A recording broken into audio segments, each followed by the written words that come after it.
บันทึกไว้เนาะโอเคสบายดีทุกคนเนาะมื้อนี้ก็เข้ามาสู่เนื้อหาเนาะเนื้อหาของการอัปเดตเครื่องมือเนาะซึ่งเชื่อเลยว่าหลายๆคนก็จะเห็นเครื่องมือตัวเวอร์ชันใหม่เนาะแล้วก็เขามีการเพิ่มเนาะมีการแอดออนเครื่องมือใหม่เข้ามานำเนาะฉะนั้นระยะเวลาประมาณ1 ถึง 3 เดือนนี่อาจจะมีการเพิ่มโปรแกรมเนาะเกี่ยวกับการสอนแทรกเครื่องมือตัวนี้ เนาะเดี๋ยวจะเป็นคนสอนเองเนาะทุกๆวันศุกร์เนาะเดี๋ยวเราจะเจอกันโอเคเดี๋ยวจะพาทุกคนไปสู่หน้า Trading View เนาะตอนนี้ก่อนที่จะเข้าสู่เนื้อหาเนาะตอนนี้เนาะขออนุญาตเนาะเช็คว่าจะเป็นจอบอภาพเสียงเนาะชัดเจนบอเนาะถ้าชัดเจนรบกวนทุกคนพิมพ์หนึ่งเนาะถ้าบอชัดเจนรบกวนพิมพ์สองเด้อ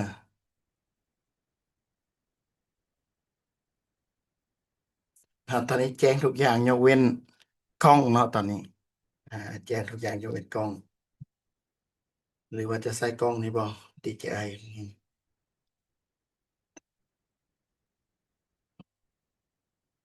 มันมัวแบบแปลกๆเนาะ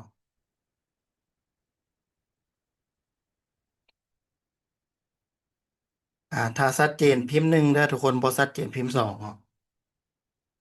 อืม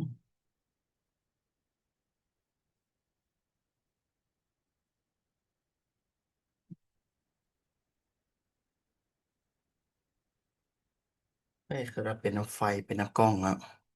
บ่เป็นอย่างเนาะบ่เป็นอย่างโอเคแสดงว่าชัดเจนเนาะโอเคสั้นเดี๋ยวเราเริ่มกันเลยเนาะเพื่อเป็นการบ่เสียเวลาในนี้เนาะอาจจะมีบางคนที่ยังบ่ฮู้ข่าวเนาะว่าตอนนี้เรามีการเพิ่มเนาะฟังก์ชันหรือว่าเพิ่มตัวเครื่องมือขึ้นมาใหม่เนาะเดี๋ยวเราจะเข้าสู่หน้าเนาะ สำหรับตัวเครื่องมือของเฮาเด้อทุกคนเฮายังมีเอิ้นว่าเวอร์ชันเก่าเนาะเวอร์ชันเก่าแล้วก็จะมีการเพิ่มตัวเวอร์ชันใหม่ขึ้นมาเส้นเนาะมันยกตัวอย่างตัวแรกก่อนเนาะตัวแรก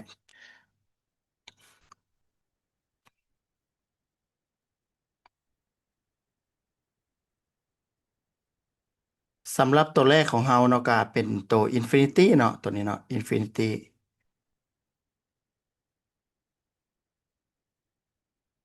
สำหรับตัว Infinity ก็คือ เราได้มีการเพิ่มเนาะตัวใหม่ขึ้นมาแล้วก็ตัวเก่าก็ยังมีอยู่เนาะสำหรับคนที่ถนัดเนาะถนัดหรือว่าเรื่องไส้ตัวเก่าก็อาจจะใส่ตัวเก่าไปก่อนเนาะแต่ถ้าบ่ถนัดเนาะอาจจะเปลี่ยนเนาะเปลี่ยนมาใส่ตัวใหม่เนาะฉะนั้นถ้าเขาใส่ Infinity คู่กับ Go Sniper แบบนี้ก็อาจจะใส่ฟังก์ชันเก่าเนาะเขาอาจจะใส่ฟังก์ชันเก่าเลยถ้าใส่สองตัวนี้คู่กัน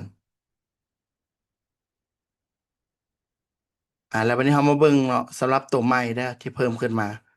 เนาะเดี๋ยวอธิบายก่อนสำหรับตัวเก่าเนาะตัวเก่าก็คือการหาแนวโน้มเนาะก็คือเก่าเนาะการหาแนวโน้มเนาะ Infinity นี่จะเป็นเครื่องมือที่เราจะมาหาแนวโน้มในการเทรดเนาะตัวนี้จะใช้ดีในโซนที่มันเกิดเทรนเนาะเกิดเทรนเวลาที่มันเกิดเทรนแห้งๆแล้วไปไกลๆนี่มันจะใช้ได้ดีเลยเส้นจังหวะแบบนี้เนาะที่มันขึ้นยืนเหนือแม่น้ำแบบนี้เขาก็จะเริ่มลิ้นละ ถ้ามันบรุษมันก็จะเกิดเทรนแบบนี้ไปเรื่อยๆเนาะ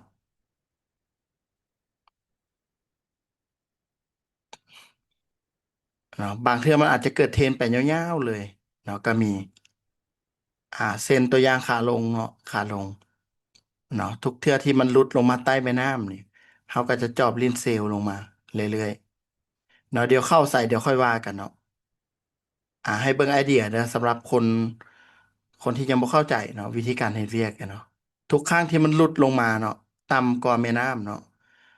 มันเขาจะฮู้จะได้ว่ามันต่ำกว่าหรือบ่ต่ำคือแนวนี้อะเนาะคือแนวนี้อาจจะยังเบิ่งบ่ชัดเจนแนวนี้เขาเจิ้นว่าไซด์เวย์เนาะมีการขึ้นแล้วก็มีลงเนาะแล้วก็มีขึ้นเนาะอันนี้นี่เอิ้นว่าไซด์เวย์เนาะไซด์เวย์ฉะนั้นอยากให้ทุกคนลองวัดสวิงเบิ่งเนาะสวิงวัดนั่นแหละ วัดสวิงก็คือวัดจากจุดที่สูงที่สุดเนาะหาจุดที่ต่ำที่สุดประมาณนี้เนาะไล่ตั้งแต่เบื้องซ้ายหาเบื้องขวาซ้ายมือเขาเห็นบอลไหนที่สูงที่สุดหรือเขามาร์กก่อนถ้าเขายังเป็นคนหนึ่งที่วัดสวิงบ่เก่งเนาะเขามาร์กเลยจุดที่สูงที่สุดอยู่ใส่แล้วซอกหาจุดที่ต่ำที่สุดแล้วก็ซอกหาจุดที่สูงที่สุดแล้วก็มาร์กจุดบอลไหนที่มันสูงที่สุดเขามาร์กวันนั้นไว้แล้วก็จุดที่ต่ำที่สุดประมาณนี้หลังจากนั้นเราจะตีเนาะจะตีตั้งแต่ซ้ายมือจุดที่เขามาร์ก 1 2 3 4 5 6ก็จะเป็นสเต็ปประมาณนี้เนาะฉะนั้นในวิธีการเบิ่งเนาะโดยปกติแล้วเนาะเฮาใส่ตาเปล่าเบิ่งเฮาก็จะเห็นว่ากราฟนี่มันอยู่ด้านเทิงเนาะครึ่งหนึ่งด้านลุ่มครึ่งหนึ่งเห็นบ่เขาจะเห็นว่ามันอยู่ด้านลุ่มก็มีด้านเทิงก็มีมันยังบ่ชัดเจนว่ามันจะยืนเหนือหรือบ่ยืนเหนือเนาะจังหวะนี้ก็ยังบ่ชัดเจนเด้อจังหวะนี้เนาะเฮาก็ลองวงเบิ่งเนาะมันยังค่อนข้างบ่ชัดเจน เนาะแต่จังหวะนี้นี่เขาจะเริ่มเห็นมันชัดเจนละจังหวะที่มันพุ่งขึ้นนี่เนาะเขาจะเริ่มเห็นมันชัดเจนละสันแนวโน้มของเขานี่อาจจะรอมันย่อแล้วเกิดสัญญาณแล้วเขาจะบ่ายขึ้นไปแต่ว่ามันลงมาบ่ได้เกิดสัญญาณเขาก็บ่ได้เข้าอันนี้คือวิธีการเบิ่งเด้อว่าเขาจะเบิ่งว่าฝั่งไหนมันต่ำกว่าหรือว่าสูงกว่าเนาะหลายๆคนอาจจะเบิ่งแล้วแต่ว่ายังอ่านบ่ขาดเนาะยังเห็นบ่ชัดเจน เนาะสุดที่มันทุบลงมาบอกสุดนี้เขาจะเห็นว่าปริมาณเนาะของกราฟนี่ยูรุมนี่หลายบอกยูเทิงนี่มีน้อยเดียวเนาะเขาจะเริ่มเห็นด้วยความแตกต่างเนาะเบิ่งด้วยตาเปล่าก็คือเห็นเนาะแต่ถ้าผู้ใดเบิ่งด้วยตาเปล่าบ่เห็นเนาะก็อาจจะใช้เครื่องมือเนาะมาช่วยก็ได้เนาะเนาะเขาอาจจะใช้เครื่องมือหรือว่าเป็นฟิโบอย่างมาวัดก็ได้เนาะเพื่อช่วยเนาะเขาจะเห็นว่ากราฟนี่อยู่บริเวณนี้50%อยู่นี่ก็คือครึ่งหนึ่ง เนาะตั้งแต่เทิงสุดลงหาหลุมสุดครึ่งหนึ่งอยู่นี่เนาะแสดงว่าอันนี้อยู่ปริมาณอยู่หลุมนี่ก็ประมาณอยู่70 หา 80%อยู่เทิงมีแต่20 หา 30%แสดงว่ามันเห็นได้ชัดเจนเลยเนาะโดยปกติเราเบิ่งด้วยตาเปล่ากะพอละเนาะก็พอละเขาก็จะเห็นว่ากรามนี่มันต่ำกว่าแม่น้ำเนาะแบบชัดเจนเนาะแบบชัดเจนเนาะฉะนั้นนี่เราจะรอมันเด้งขึ้นเนาะเพื่อเซลล์ลงแบบนี้ ก็จะประมาณนี้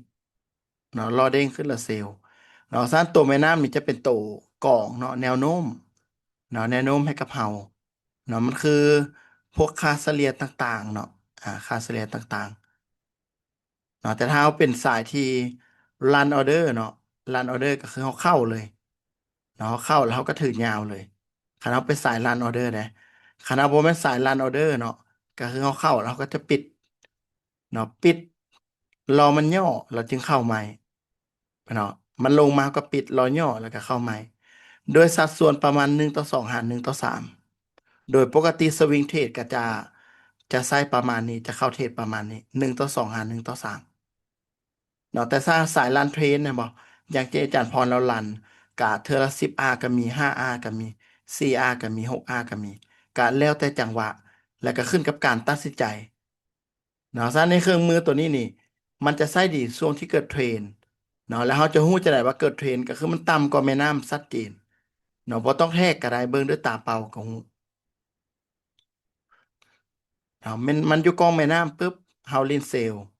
มันอยู่ถึงเฮาก็ลินบาย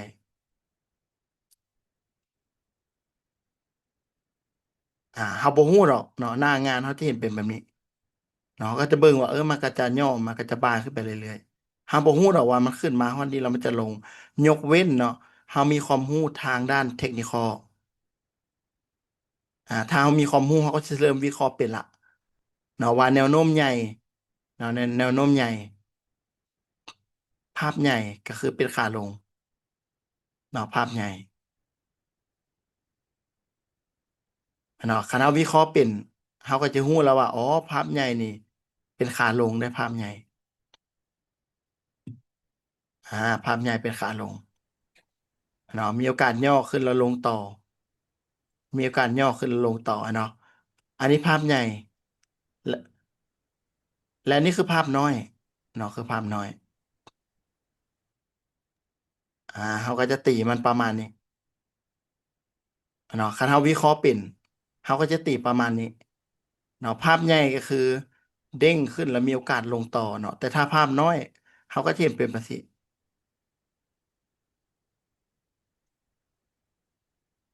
อย่างที่เราเห็นกันเนาะในภาพนี้เนาะโดยประมาณก็จะเป็นประมาณนี้เนาะที่เราเห็นกันอยู่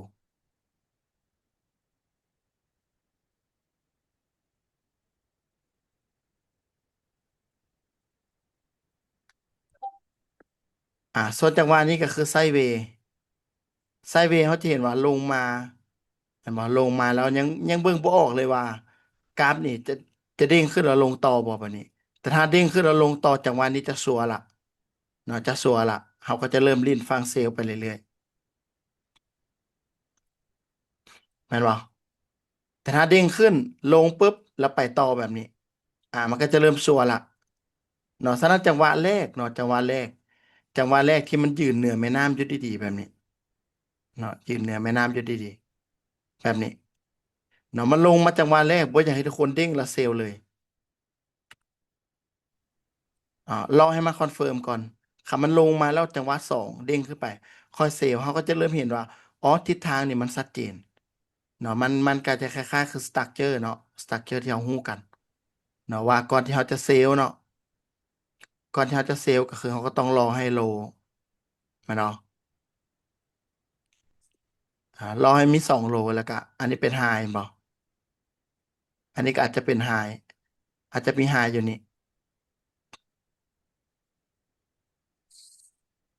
เนาะ คือเราจะต้องรอให้มันเกิดก่อนเนาะให้มันเกิดก่อนตามสตรัคเจอร์ก็จะประมาณนี้เนาะจุดนี้คือจุดคอนเฟิร์มเด้งขึ้นแล้วก็เซลล์เนาะถ้าเรามีความรู้นี่คือจะดีกว่าเลยเนาะดีกว่าหลายเลยแต่ถ้าเราบ่มีความรู้ก็คือให้รู้ไว้ว่าจังหวะแรกเนาะบ่ต้องฟาวลิ้นเราต้องรอให้ตลาดมันบอกเราก่อนเนาะเราจะบ่คาดเดาว่าโอ้มันขึ้นสูงแล้วเดี๋ยวมันจะลงอ๋อลงแล้วจากนั้นมันจะขึ้นไปต่อไปนี่เราบ่ต้องขึ้นไปเองเนาะคือเรารอให้ตลาดมันบอกก่อน เขาจะฮู้ได้จังไดไม่เนาะคำมันอยู่แบบนี้เขาบ่ฮู้ดอกว่าเขาจะเซลล์มันจะลงหรือบ่ลงแต่ถ้ามันลงมาแบบนี้ปุ๊บแสดงว่าอย่างเนาะแสดงว่ามันคอนเฟิร์มแล้วเนาะเด้งขึ้นไปคอยเซลล์อันนี้กันเนาะจังหวะนี้มันทะลุขึ้นมาเขายังบ่ฮู้ดอกว่ามันจะขึ้นต่อหรือมันจะลงหรือว่ามันเทียจังไดเฮาบ่ฮู้เนาะส่วนตัวกับบ่ฮู้กันเด้อเนาะกับบ่ฮู้กันเขาจะฮู้ก็ต่อเมื่อว่ามันขึ้นมาสุดนี้มันเบรกคือตัวนี้ไปเนาะเบรกสุดนี้ไปอาจจะเบรกไฮมันเนาะ หรือเขาเอิ้นว่าออทำไฮก็ได้เนาะหลังจากมันคอนเฟิร์มมาแล้วย่อลงมาบายเลยเนาะย่อลงมาก็บายแล้วก็ลิ้นย่อบายไปเรื่อยๆสำหรับเครื่องมือตัวนี้ก็คือย่อบายย่อเซลล์ซ้ำนี้เนาะแต่ว่าต้องรู้ว่าทิศทางของมันเนาะทิศทางของมันเนี่ยมันชัดเจนแล้วหรือบ่เนาะหรือว่ายังบ่ชัดเจนเนาะขยังแบบกับมือกึ่งนี่กะบ่ฟาวก็ได้เนาะกับบ่ฟาวก็ได้แต่ถ้ามันชัดเจนแล้วเขาค่อยลิ้นเนาะค่อยลิ้น อันนี้เป็นเวอร์ชันเก่าเนาะเวอร์ชันเก่าก็คือมันจะเบิ่งแค่ซ้ำนี้เนาะวันนี้มาเฮามาเบิ่งโตเวอร์ชันใหม่นะสำหรับผู้ใดมีคำถามนี่จดไว้เนาะเดี๋ยวจะเปิดเนาะจะเปิดให้ถามเนาะตัวใหม่เนาะมันจะมีสัญญาณหลายนิดหนึ่งเนาะสัญญาณหลายนิดหนึ่งแต่ถ้าเราบ่อยากให้มันมีเนาะเราเข้ามาปิดก็ได้มันจะมีพวกช็อตพวกบลองอะเนาะ เนาะมันจะมีซ็อตลองบายเซลเนาะอ่าเป็นอย่างคือมีหลายอันแท้อันนี้คือเขาแยกเลยเนาะคือเขาแยกสัญญาณเลยว่าสัญญาณมันมาแบบไหนคือซ็อตกับลองนี่มันจะเกิดจังหวะแรกเนาะซ็อตกับลองเนาะจะเกิดจังหวะแรกส่วนบายกับเซลนี่จะเกิดจังหวะสองเนาะก็คือ follow นั่นแหละคือเอาบายรอบที่หนึ่งไปแล้วมันขึ้นไปต่อมันย่อลงมาเขาจะบายต่อไปมันก็จะเกิดพวกนี้ขึ้น เนาะแล้วก็จะมีฟังก์ชันตัวแท่งเทียนเนาะเห็นบ่เขาจะเห็นว่าแท่งเทียนนี่มันจะมีสีเพิ่มเข้ามาเนาะเหมาะสำหรับคนที่รันเทรนเดี๋ยวเขาใส่ก่อนเนาะเขาใส่ก่อนถ้าผู้ใดบ่มักก็สามารถปิดออกได้แต่ถ้าผู้ใดยังบ่ได้ตัวนี้เนาะบ่เป็นหยังเนาะบ่ต้องแพงเนาะเพราะว่ามันเป็นตัวอัปเดตเวอร์ชันใหม่ล่าสุดเนาะก็หากับพัฒนาแล้วเนาะการพัฒนาสำหรับคนที่อยากรันโดยเฉพาะเลยสำหรับตัวใหม่นี่ วันนี้วิธีการใช้งานของมันแบบไหนเนาะเขาสามารถเปลี่ยนสีได้เด้อเนาะสามารถเปลี่ยนสีได้เนาะเลือกได้เลยว่าอยากใช้สีแดงหรือสีเขียวบ่หรือสีฟ้าเนาะแล้วแต่เลยยกตัวอย่างอันนี้ใส่สีฟ้าเนาะ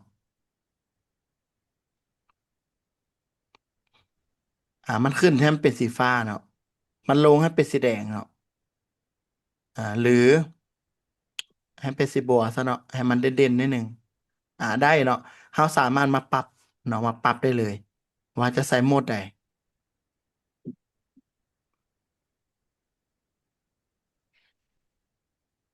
สำหรับเวอร์ชั่นใหม่เนาะเมื่อกี้ต่อจากตัวเมื่อกี้เด้อเนาะอันอื่นยังใช้คือเก่าเนาะแต่ว่ามันจะเพิ่มการ follow เนาะfollow trend ขึ้นมาเติมเนาะขึ้นมาเติมเห็นบ่บัดนี้เขาจะสังเกตเนาะเขาจะสังเกตเห็นแท่งเทียนเนาะแท่งเทียนเมื่อกี้ไม่นเอาเมื่อกี้เขาใส่อย่างเมื่อกี้ก็คือเวลาที่กราฟขึ้นเนาะคือคอนเฟิร์มในการบายเนาะคือจะเป็นสีฟ้าถ้าเป็นสีบัวเนาะสีบัว สีบวกคืออย่างสีบวกก็คือ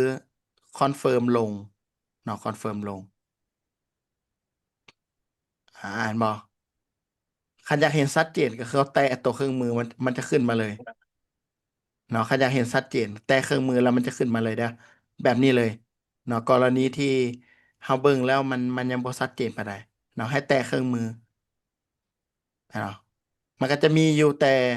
มันจะบ่ได้เด่นหลายแต่ถ้าอยากเห็นแบบชัดเจนเลย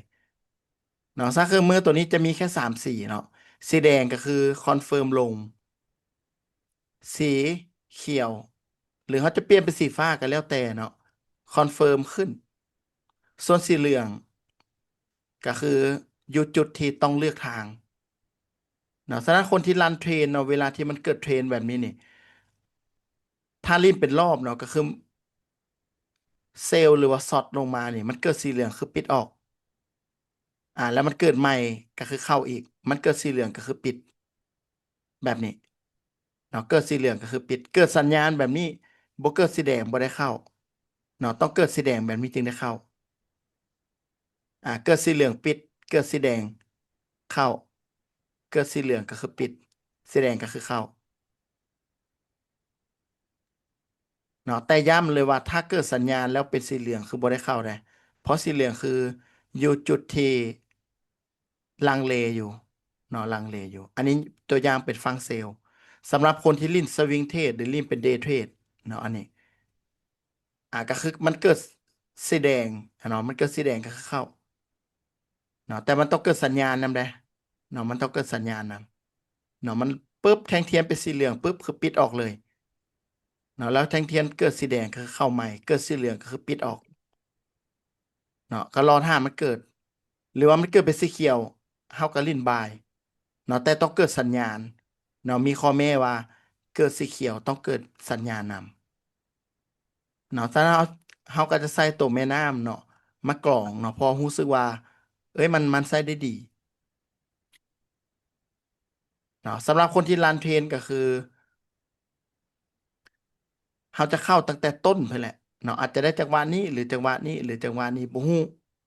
เนาะก็คือเข้าไปเรื่อยๆเนาะเขาจะออกอีกเทื่อหนึ่งก็ต่อเมื่อแท่งเทียนเป็นสีเขียวจึงได้ออกเนาะบางเทื่อเทรนมันไปไกลแบบไปไกลแฮงอะนะเนาะก็คือเขาก็จะถือไว้เลย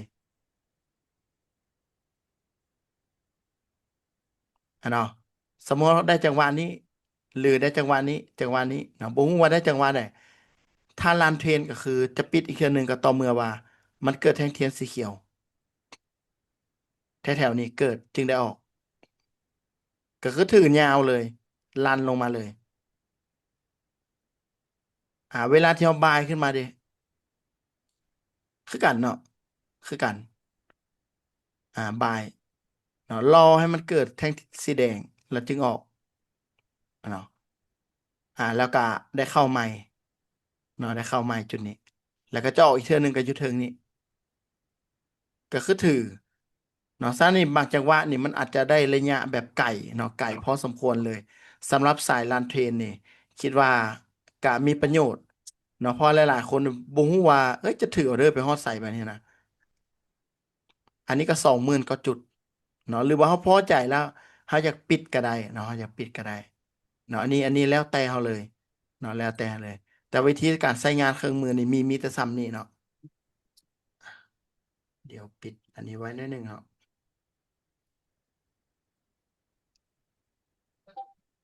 รู้สึกว่าดังติ๊งติ๊งตังๆต่อเนาะต่อสำหรับเครื่องมือตัวนี้นี่คือจะออกแบบเนาะลิ้นได้สองแบบเลยเนาะสองแบบเลยเนาะแบบแรกก็คือเกิดสัญญาณเนาะแล้วเข้าเกิดสีเหลืองแล้วปิดเกิดสีแดงเข้าเกิดสีเหลืองปิดแบบนี้เนาะเกิดสัญญาณแล้วสีเหลืองบ่เข้าแบบนี้เนาะรอให้เกิดสัญญาณแล้วเกิดสีแดงแล้วจึงเข้าเนาะแบบที่สองก็คือเข้าแล้วก็ถือเลยจนกว่ามันจะเกิดสีเขียวหรือเฮาพึงพอใจว่ามันหลายพอสมควรละแล้วก็ปิดออกเนาะก็มีแต่แบบนี้เนาะเซลล์ก็คือปล่อยเลยเข้าออเดอร์หนึ่งแล้วก็ปล่อยเลยเนาะปล่อยเลยจนเกิดสีเขียวแล้วจึงปิด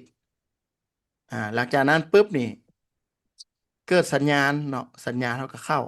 เขาอาจจะได้อยู่นี่อยู่นี่อยู่นี่ไอ้บ่ฮู้เนาะบ่ฮู้แต่วิธีการของมันก็คือรอจนมันเกิดสีแดงเพื่อที่ปิดเนาะถึงปิดอันนี้คือวิธีการใช้งานเนาะสำหรับตัว Infinity เนาะเวอร์ชั่นเก่าก็ยังสามารถใช้ได้อยู่เนาะส่วนเวอร์ชั่นใหม่เนาะก็จะมีฟังก์ชันเพิ่มขึ้นมาหลายเนาะหลาย เนาะสั้นขึ้นกับการใช้งานเนาะว่าสไตล์การเทศเป็นแบบใดเนาะแล้วมันเหมาะบ่เนาะมันมีประโยชน์บ่ถ้ามีประโยชน์เนาะก็สามารถที่จะขอน้ำแอดมินได้เนาะขอน้ำแอดมินได้เนาะหรือจะทักหาโค้ดเนาะที่ดูแลเฮาโซนโตวโค้ดผู้ที่แนะนำเฮาแหละนั่นคือโค้ดเนาะโค้ดของ YouCan เนาะเพื่อก็จะซอยแนะนำให้เฮาตื่มเนาะมันสามารถปิดได้เด้อทุกคนเด้อฟังก์ชันต่างๆเนาะ รวมถึงสีนำได้เนาะสามารถเลือกสีเลือกฟังก์ชันได้หมดเลยเนาะขึ้นกับเฮามักแบบไหนเนาะผู้ใดมีคำถามเนาะเกี่ยวกับเครื่องมือตัวนี้เดี๋ยวจะค่อยอธิบายเนาะแต่ละตัวไปเด้อแต่ละตัวไปเบิ่งปัจจุบันนี่เนาะ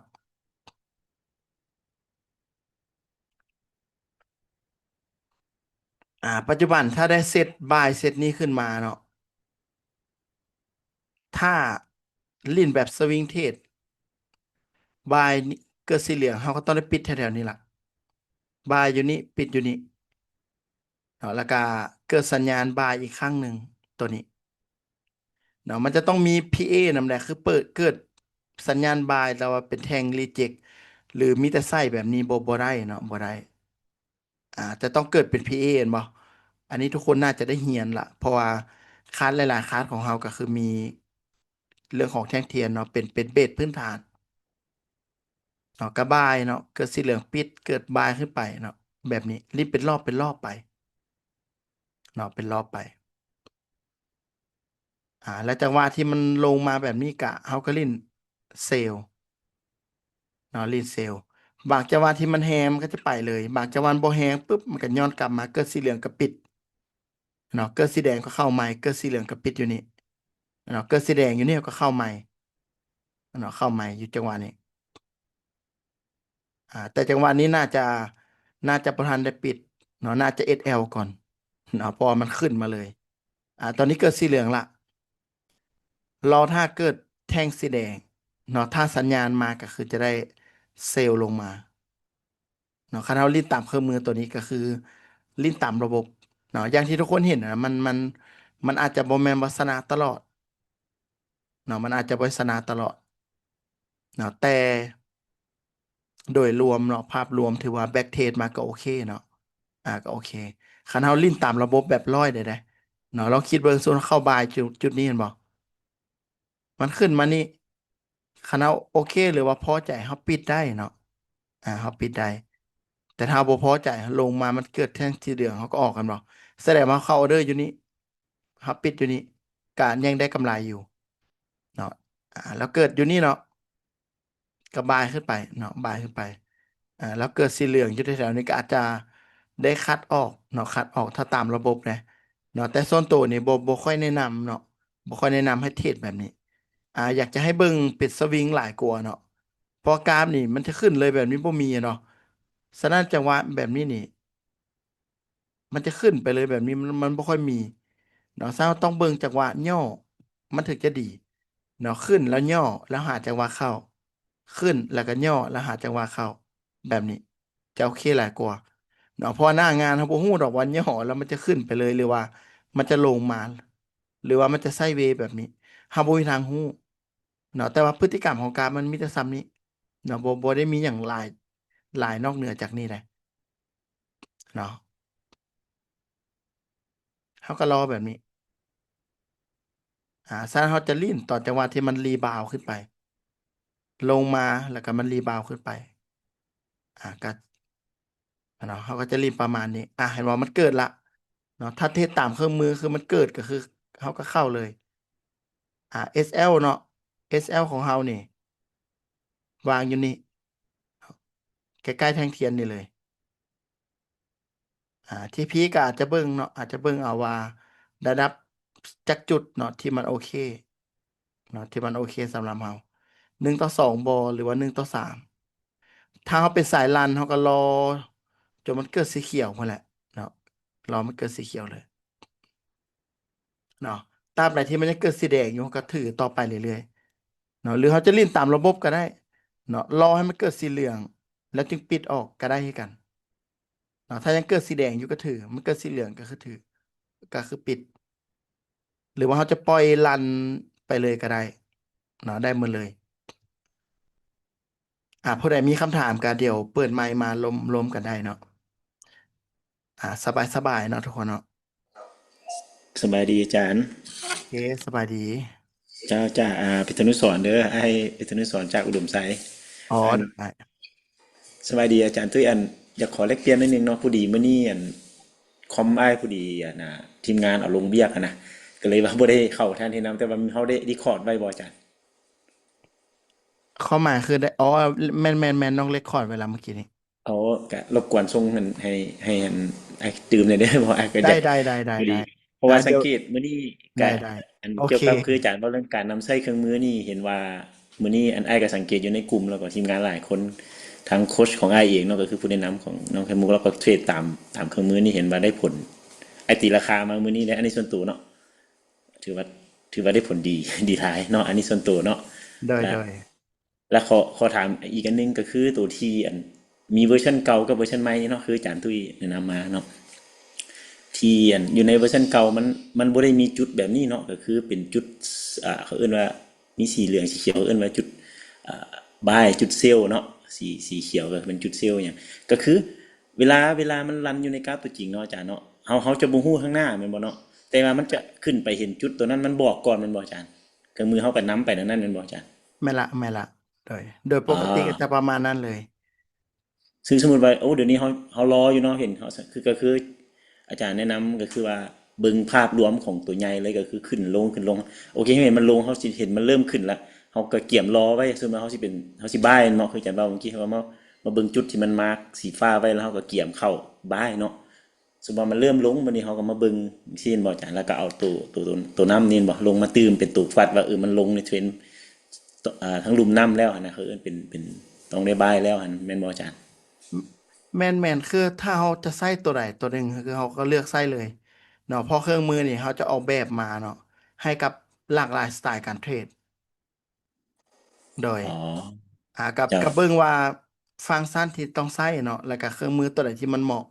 เนาะก็คือเลือกใช้ที่มันเหมาะกับสไตล์การเทรดเนาะบ่ให้เบิ่งหลายตัว คันเบิ่งหลายตัวมันจะสวนทางกันอ๋อเจ้านี่แหละที่อันอยากขอเล่นเปลี่ยนก็คือว่าสมมุติว่าสไตล์ของเขาเป็นเขาเอิ้นว่าบ่แม่นรันยาวๆเนาะบ่แม่นสายเทรดยาวๆสมมุติว่าเขาเป็นเขาที่นั่งที่ตามกราฟแล้วเขาก็เข้าติดตามกราฟแล้วเขาก็เข้าสินะคืออาจารย์ว่าก็คือเป็นสายเทรดอันหยังก็เขาเอิ้น scalping นะเจ้าเมื่อกี้ก็คือขึ้นแล้วมาเบิ่งกราฟแล้วก็เข้าเทรดไปเวลามันนั่นแล้วก็ปิดเจ้าประมาณนี้แหละเจ้าเส้นโดยมันจะเหมาะสมกับใช้เครื่องมือตัวใดหั้นนะสำหรับสไตล์ของแต่ละบุคคลผู้ที่นักเทรดแต่ละคนน่ะนะแต่ละสไตล์ของเขาเจ้า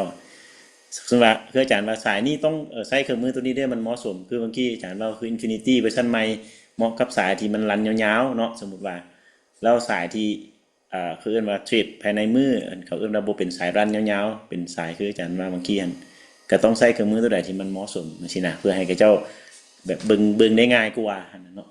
โอเจ้าเคได้โดยเดี๋ยวเข้าใจเดี๋ยวแนะจ้ะนำโดยเข้าใจให้อ่ะ เดี๋ยวแนะนำให้เนาะก็คืออย่างที่บอกเลยว่าถ้าเป็นเครื่องมือตัวนี้เนาะเราจะเทรดได้สองแบบก็คือรันเทรนเนาะกับสวิงเทรดเนาะหรือว่าจะเป็นเทรดสั้นก็ได้เนาะเทรดสั้นก็คือมันเกิดสัญญาณบายแล้วก็สีเหลืองก็คือปิดออกอันนี้คือเทรดสั้นแล้วนะเนาะนับเลยเนาะจากแทงจากนาทีแทงหนึ่ง5 นาที10 แทงกะราวๆชั่วโมงหนึ่ง50 นาทีเนาะก็ปิดแล้วก็รอมันเกิดใหม่แล้วก็เข้าแล้วก็ปิด เนาะอันนี้จะเป็นเทสสั้นละเนาะก็สามารถที่จะใส่ได้ให้กันเนาะใส่ได้ให้กันเนาะแต่สำหรับสายสวิงเทคก็คือเข้าแล้วปิดย่อลงมาก็เข้าแล้วก็ถือในหนึ่งแล้วก็ปิดแล้วก็รอย่อสวิงเทคเขาจะรีบเป็นรอบเนาะเข้าบายขึ้นแล้วปิดรอย่อลงมาแล้วขึ้นแล้วก็ปิดเนาะจะบ่ได้ follow แบบย่อบายแปรนจุดน้อยๆแบบนี้เนาะอย่าง น้องทาโร่เนาะเทรดเราก็จะมักเทรดแบบว่าซอกหาจังหวะแบบย้ำไปเลยจังหวะบายก็คือบายจังหวะเซลก็เซลเนาะจะบ่ได้เบิ่งเป็นสวิงแบบนี้เนาะเราก็จะเบิ่งว่าโอ้มันขึ้นตัวนี้มันย่อลงมาบายเด้อเนี่ยมันย่อลงมาบายเด้อเนาะเราก็จะเบิ่งแค่ซ้ำนี้ย่อลงมาบายย่อลงมาบายคันแบบนี้ก็ย่อลงกับเซลเนาะกาจะใส่แต่สตรัคเจอร์เนาะบวกกับฟิปโซนเนาะอันนั้นจะเป็นส c า l ปิ้งเนาะ เอิ้นอย่างก็ได้เนาะมันมีหลายสื่อเลยเนาะรวมๆมันคือเทรดสั้นแหละเนาะบางคนเอิ้นสแคปเปอร์ก็ได้เนาะอ่าอันนี้จะแนะนำเครื่องมือเทอละตัวให้เนาะเพราะว่ามันมีอัปเดตมาเนาะก็เลยอยากลงดีเทลให้ว่าแต่ละตัวมันใช้งานแบบไหนเนาะเดี๋ยวเขาจะเอามาใส่รวมกันเนาะเป็นไฮบริด2 ตัวมาผสมกันเป็นเทสเซตอัพหนึ่งอย่างที่อาจารย์พรสอนอันนี้ก็อาจจะมีต่อไปเนาะแต่ว่าอยากแนะนำเนาะฟังก์ชันแล้วก็วิธีใช้งานเนาะแบบละเอียดเนาะละเอียด สำหรับตัว Infinity เนี่ยผู้ใดมีคำถามตัวนี้เติมอยากฮู้เนาะวิธีการใช้งานหรือว่าอยากฮู้ตัวใดเติมกันมีแต่เปิดไมค์มาล้มกันเนาะคณะพานเนาะเดี๋ยวจะอธิบายตัวที่สองไปเลยเนาะคือเราจะล้มกันเทอละตัวไปมีอีกบอกพิมพ์ก็ได้เนาะเปิดไมค์ก็ได้พิมพ์ก็ได้เปิดไมค์ก็ได้เดี๋ยวจะได้จบปุ๊บเนาะเดี๋ยวสิอัพลงเนาะอัพลงแล้วก็จะส่งลิงก์เติม เนาะสำหรับผู้ใดที่อยากจะเข้ามาเบิ่งย้อนหลังเติมเนาะก็ได้เนาะหรือจะถามอยู่ในกลุ่มก็ได้เนาะเดี๋ยวสิมาตอบให้นะตัวเก่าเนาะยังใช้งานคือเก่าปกติเลยเนาะตัวใหม่แค่เพิ่มฟังก์ชันขึ้นมาเนาะเฮ็ดให้เราถือออเดอร์ได้โดนขึ้นแล้วก็สำหรับคนที่อยากปิดรอบเนาะก็คือลิ้นปิดรอบไปเรื่อยๆ เนาะถือออเดอร์ได้หลายขึ้นสไตล์ยังคือเก่าเนาะอินฟินิตี้ยังคือเก่าที่จานพรแล้วก็หลายๆคนสอนเนาะแล้วก็แนะนำไปเนาะยังคือเก่าเลยแค่เพิ่มฟังก์ชันเฮ็ดให้เราปิดรอบแล้วก็เข้าใหม่ปิดรอบแล้วก็เข้าใหม่และสามารถที่จะรันแล้วก็ถือออเดอร์ได้ดลขึ้น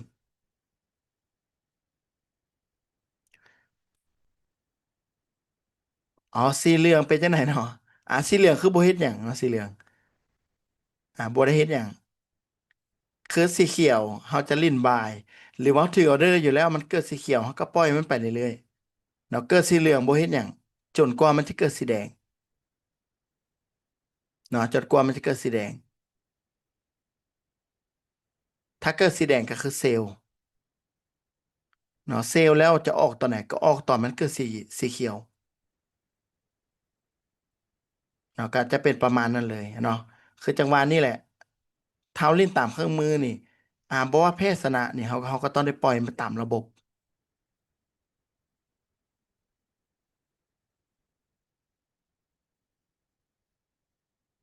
แบบนี้จ้ะเนาะเขาจะออกกับต่อเมื่อว่ามันเกิดสีเหลือง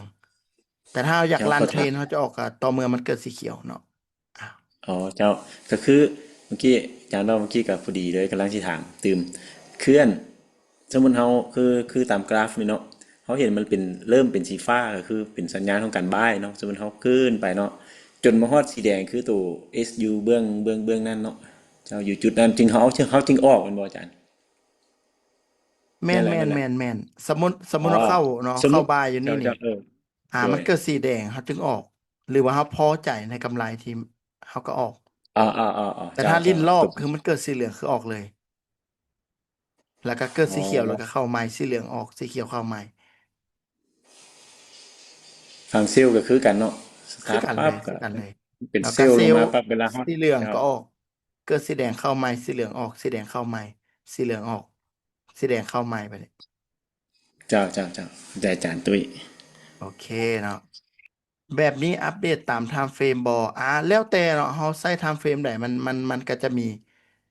เนาะคือมันเป็นค่าเนาะมันเป็นค่าที่เราเซตขึ้นมาอยู่แล้วเนาะเพราะว่าเขาจะเทรดไทม์เฟรมไหนมันก็จะมีสีแล้วก็สัญญาณแล้วก็ตัวแท่งเทียนเนาะตามไทม์เฟรมนั้นๆเนาะก็ใส่คือเก่าเนาะเกิดสัญญาณแล้วแท่งเทียนเป็นสีแดงก็คือเข้าสีเหลืองออกแบบนี้อันนี้คือเกิดสัญญาณบายเนาะสัญญาณบายเนาะจุดนี้ แล้วก็เกิดสัญญาณเซลล์เขาก็เข้าแบบนี้เนาะเกิดสีเหลืองคือจะพูดไปละปิดออกไปนี่แล้วก็สีแดงก็คือได้เข้าใหม่สีเหลืองปิดออกสีแดงเข้าใหม่แบบนี้สีเหลืองก็ปิดออกรอสีแดงก็เข้าใหม่สีเหลืองหนี้ก็ถ้าเทศตามข้อมือก็จะประมาณนี้เนาะแต่ถ้าคนลิ้นรอบนี่อาจจะฟิกเลยเนาะอาจจะฟิกเลยสมมุติว่าเข้าจังหวะนี้เนาะ SL ของเราก็เหนือไส้เทียนอยู่นี่เนาะเหนือแท่ง PA เนาะ มันจวดลงมาแบบนี้เขาก็ต้องได้ปิดละเขาเทศสั้นเนาะบ่ต้องถือบ่ต้องหวังกำไรหลายคันเทศสั้นก็คือเบิ่งเลย1:1.51:2ก็คือออกก็คือออกเนาะแล้วก็รอท่าจังหวะใหม่เนาะทุกไทม์เฟรมจะคือกันหมาเลยบ่แม่นคือกันเรื่องของสัญญาณกับอันนี้แหละเนาะมันจะมีฟังก์ชันเดียวกันเลยต่างแต่ละไทม์เฟรมมันก็จะต่างกัน เนาะสำหรับคนที่เทรด M5 ก็คือใส่ M5 ไปเลยเทรด M15 กับ M15เทรด M30ก็ใส่ M30ผู้ใดใส่ H1 ก็คือเบิ่ง H1 ไปเลยฟังก์ชันวิธีการเฮ็ดเวียกอันเดียวกันเลย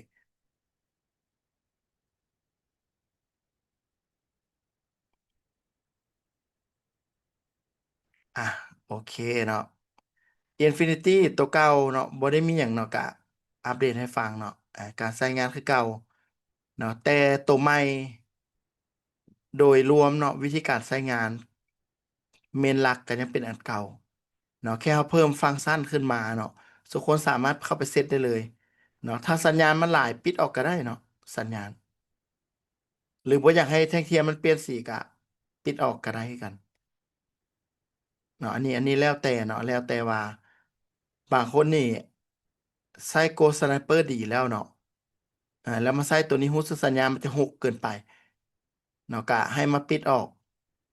แล้วก็ใส่ฟังก์ชันเนาะของแท่งเทียนเปลี่ยนสีเนาะเพื่อที่จะรันออเดอร์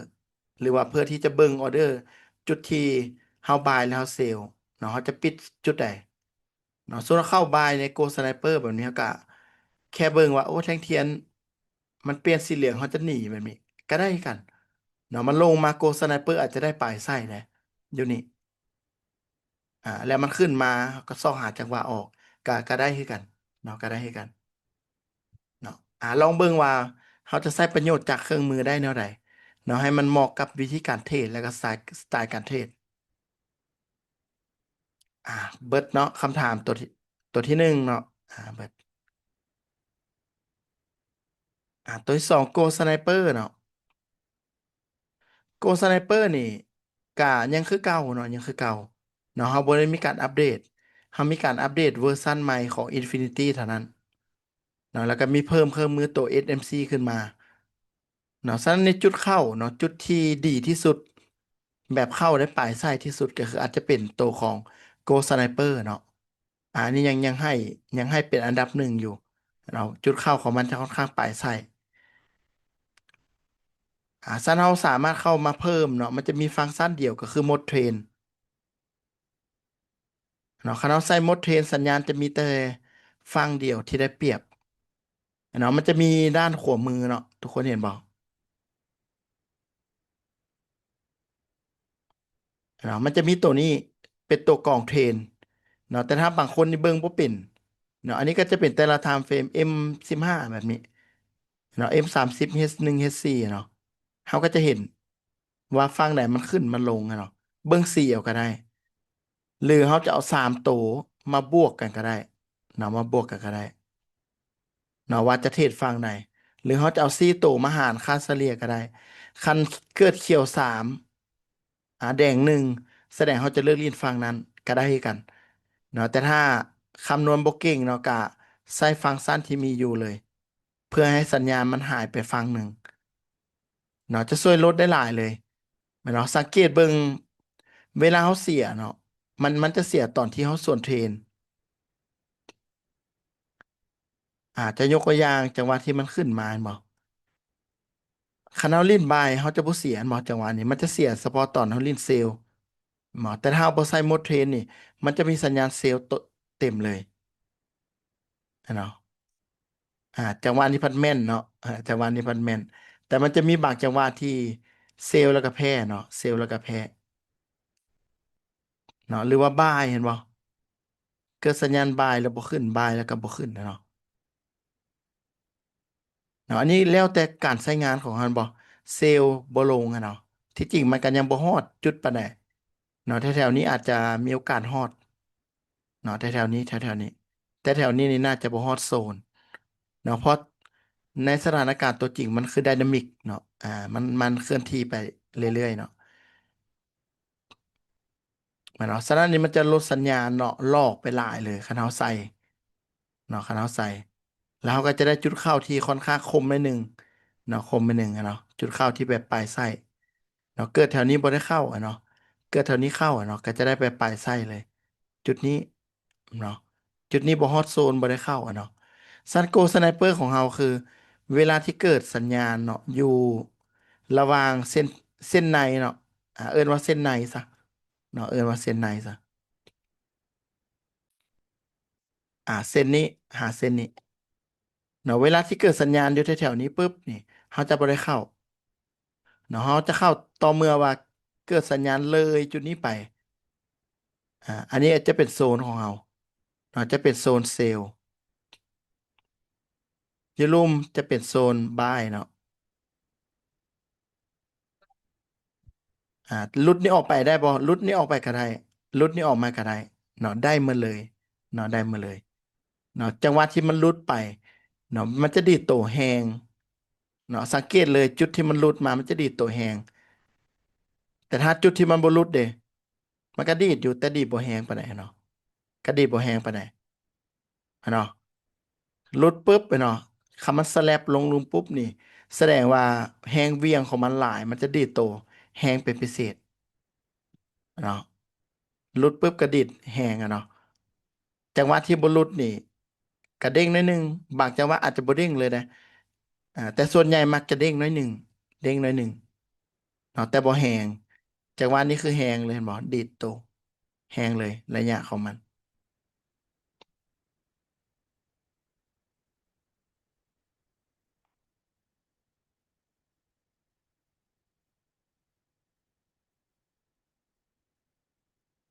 ผู้ใดมีคำถามไม่อย่างกะเดี๋ยวพิมพ์ถามเขาไว้เป็นช่วงๆเด้อ อันนี้ขึ้นกับการใช้งานเนาะฟังก์ชันยังคือเก่าเนาะยังบ่ได้มีหยังหลายเนาะตัวนี้เนาะเนาะคันเราบ่เปิดโหมดเทรนเห็นบ่สัญญาณมันจะหลายนิดนึงเนาะบางครั้งสัญญาณมันจะอาจจะบ่ได้เกิดในโซนเนาะจะบ่ได้เกิดในโซนแต่ถ้าเราใส่โหมดเทรนส่วนใหญ่เนาะสัญญาณจะมาเกิดในโซนและสัญญาณหลอกจะบ่หลายเนาะจะบ่หลายเฉพาะช่วงที่เกิดเทรนเท่านั้นเนาะสำหรับเครื่องมือตัวนี้นี่จะใช้ดีใน3 ช่วงเนาะ3 ช่วงช่วงที่หนึ่งก็คือไซด์เวย์ ไซด์เวย์นี่อาจจะมันยุกมันยากนิดนึงก็ได้เนาะเป็นไปได้ก็ได้ขึ้นลงอะเนาะบายขึ้นไปอะเนาะเซลล์ลงมาเห็นบอกอันนี้บ่ได้เข้าอันนี้บ่ได้เข้าอันนี้ก็บ่ได้เข้า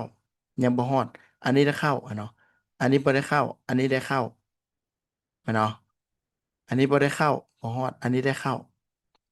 เนาะส่วนใหญ่มันจะกำไรเนาะส่วนใหญ่มันจะกำไรทรงไซด์เวย์เนาะไซด์เวย์ไซด์เวย์ธรรมดาเนาะต่อมาเป็นไซด์เวย์อัพไซด์เวย์อัพ เนาะไซด์เวย์อัพกับเทรนขาขึ้นต่างกันแล้วแหละเทรนขาขึ้นจะย่อหน่อยจะแบบนี้สังเกตได้ง่ายเนาะแต่ถ้าเป็นไซด์เวย์อัพมันขึ้นเนาะเบรกหายไปคือจะพุ่งไปไกลๆเนาะแต่เบรกไปปุ๊บทุบลงมาคืนและบางครั้งจุดที่มันทุบลงมาเนาะมันทุบลงมาใกล้ๆเนาะใกล้ๆกับจุดเก่าแล้วก็เบรกหายไปบ่ไกลแล้วก็ล่วงลงมาคืนอันนี้เอิ้นว่าไซด์เวย์อัพ หรือเขาจะเบิ่งว่าจุดที่เบรกเนาะจุดที่เบรกไปเนาะมีการลงมาโอเวอร์แลปหรือลงมาสัมผัสกันลงมารีเทสไม่อย่างก็ได้เนาะจุดที่เบรกไปลงมารีเทสเนาะฉะนั้นนี่ในเทรนมันจะบ่ค่อยมีเนาะในเทรนจะบ่ค่อยมีเนาะเทรนคือจะย่อนิดนึงแล้วไปต่อย่อนิดนึงก็ไปต่อจังหวะนี้จังหวะนี้คือไซด์เวย์ดาวน์เห็นบ่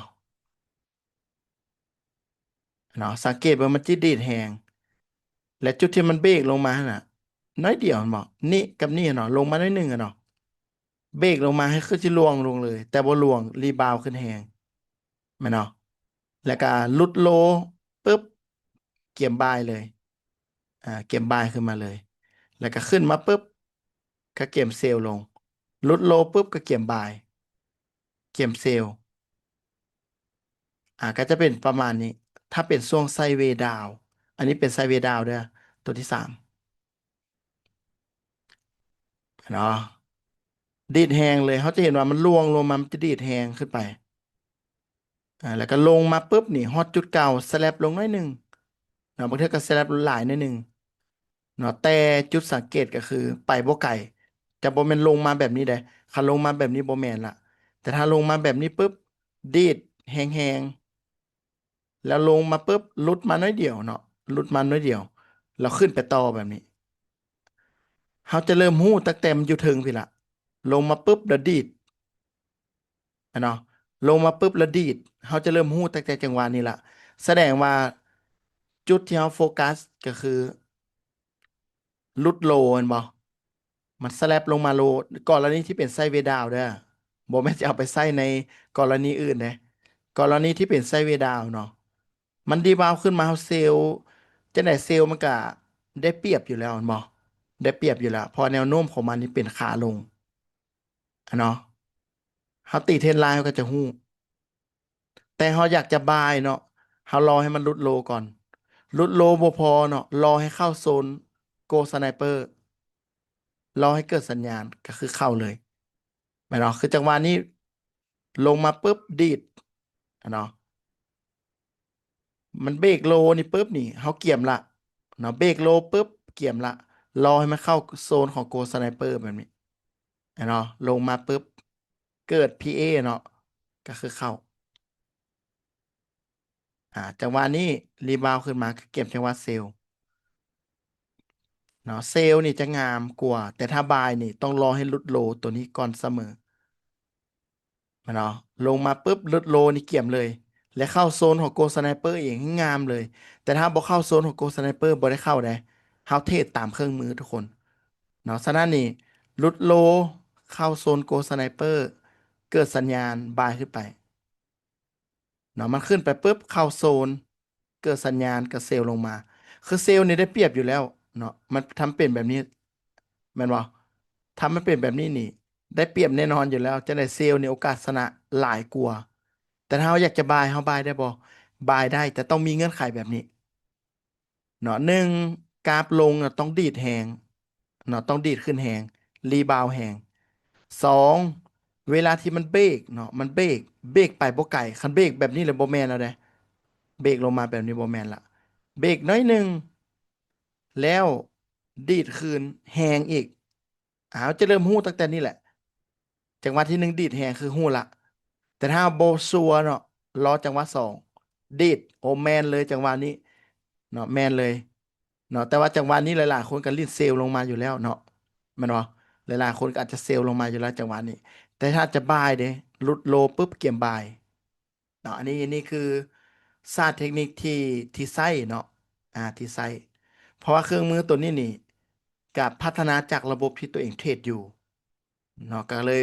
เลยปรับเนาะก็เลยปรับบ่ว่าจะเป็นค่าเฉลี่ยเนาะของอินดิเคเตอร์เนาะแล้วก็มีการเสริมอินดิเคเตอร์หลายๆตัว เพื่อเฮ็ดให้มันตรงกับเทรดเซตอัพที่เทรดให้หลายที่สุดเนาะคันเป็นแบบนี้ก็คือเขาจะลิ้นได้ทั้งบายและเซลล์เราเป็นไซด์เวย์ดาวน์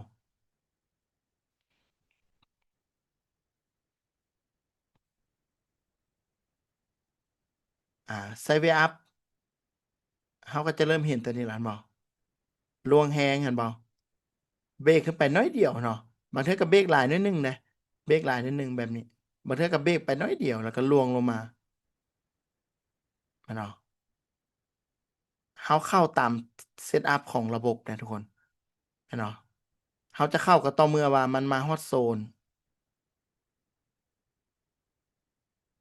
มาโซนมาโซนอันนี้บอดี้อยู่ในโซนบ่ได้เข้าอันนี้อยู่ในโซนก็คือเข้าอันนี้บ่ฮอดบ่ได้เข้าอันนี้กันโซนบายอันนี้มาบ่ฮอดบ่ได้เข้าสัญญาณนี้อันนี้ได้เข้าตัวนี้บ่ได้เข้ามาบ่ฮอด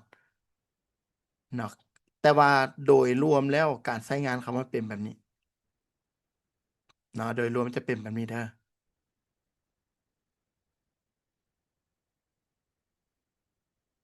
สำหรับ Go Sniper ก็ถ้าให้เพิ่มเติมเนาะก็จะประมาณนี้สำหรับคนที่รู้สึกว่าใช้ได้ดีในระดับหนึ่งแล้วเนาะ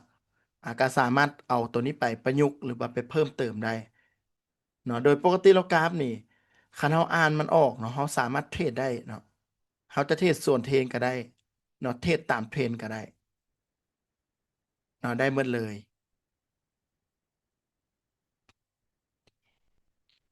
อ่าหลายๆคนมักเทรด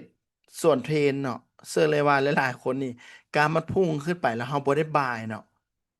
แล้วถ้าจะบายมันก็อาจจะเบิ่งบ่คุ้มเนาะสมมุติว่าการมันขึ้นมาแบบนี้แล้วแม่นบ่คันเราจะบายเราพัดยามมันย่อแบบนี้หลายๆคนก็จะบ่เลือกบายก็จะเลือกว่าหาจังหวะได้เซลล์ดีจุดนี้บ่หรือว่ามันขึ้นมาอีกหน้อยหนึงขึ้นหน้อยหนึงเพื่อที่จะเซลล์ลงมาเนาะฉะนั้นนี่หลายๆคนนี่พฤติกรรมจะเป็นคล้ายเดียวกันเนาะฉะนั้นแนะนำเนาะแนะนำเป็นสวิงที่สองหรือสัญญาณที่สองกรณีส่วนเทรน เนาะส่วนเทรนคือแนะนำเป็นสัญญาณที่สองเนาะจะดีหลายเลยเนาะคือมันขึ้นมาจากวาแรกเขาบ่เข้าแน่นอนสมมุติว่าการมันพุ่งขึ้นมาปุ๊บเกิดสัญญาณเขาบ่เข้าเรารอให้มันย่อแล้วเกิดจังหวะสองเซลล์เลยเนาะเส้นจังหวะนี้พุ่งขึ้นเนาะพุ่งขึ้นจังหวะนี้เฮาบ่ลิ้นละเนาะเฮารอลิ้นจังหวะสองเนาะจังหวะสองบ่แม่นสัญญาณที่สองแถวๆนี้เลยต้องเป็นสัญญาณที่เบรกไฮตัวนี้ไป เนาะก็คือเขาต้องรอมันเบรกก่อนเนาะเขาจะได้จังหวะนี้เซลล์ลงมาอ่ากรณีที่เขาจะบายกันเนาะมันลงมาปุ๊บแบบนี้นะเขาบ่ฟาวลิ้นจังหวะแรกเขารอให้มันเด้งก่อนมันลงมาจังหวะสองปลายอันนี้กรณีส่วนเทรนเนาะกรณีส่วนเทรนเนาะมันพุ่งขึ้นมาปุ๊บจังหวะแรกบ่ต้องฟาวเข้าเขารอจังหวะสองมันอาจจะเกิดอยู่แถวๆนี้บางเทื่อเบรกขึ้นไปปุ๊บแล้วเกิดบางเทื่ออาจจะขึ้นไปได้หนึ่งอะเนาะฉะนั้นเราจะบ่ได้มาร์กว่าต้องเข้าจุดใดแต่เขาจะรอ จังหวะสองและสัญญาณถัดไปเนาะบ่แม่นว่านับ1 2 3เด้อันที่หนึ่งเกิดแล้วบ่เข้าอันที่สองบ่แม่นเด้อันนี้คือจังหวะแรกมันพุ่งขึ้นมาปุ๊บเนาะกราฟเวลามันพุ่งกับมันทุบอะนะคันเฮาไปลิ้นเซลล์หรือเฮาลิ้นบายนะทุบลงมาปุ๊บ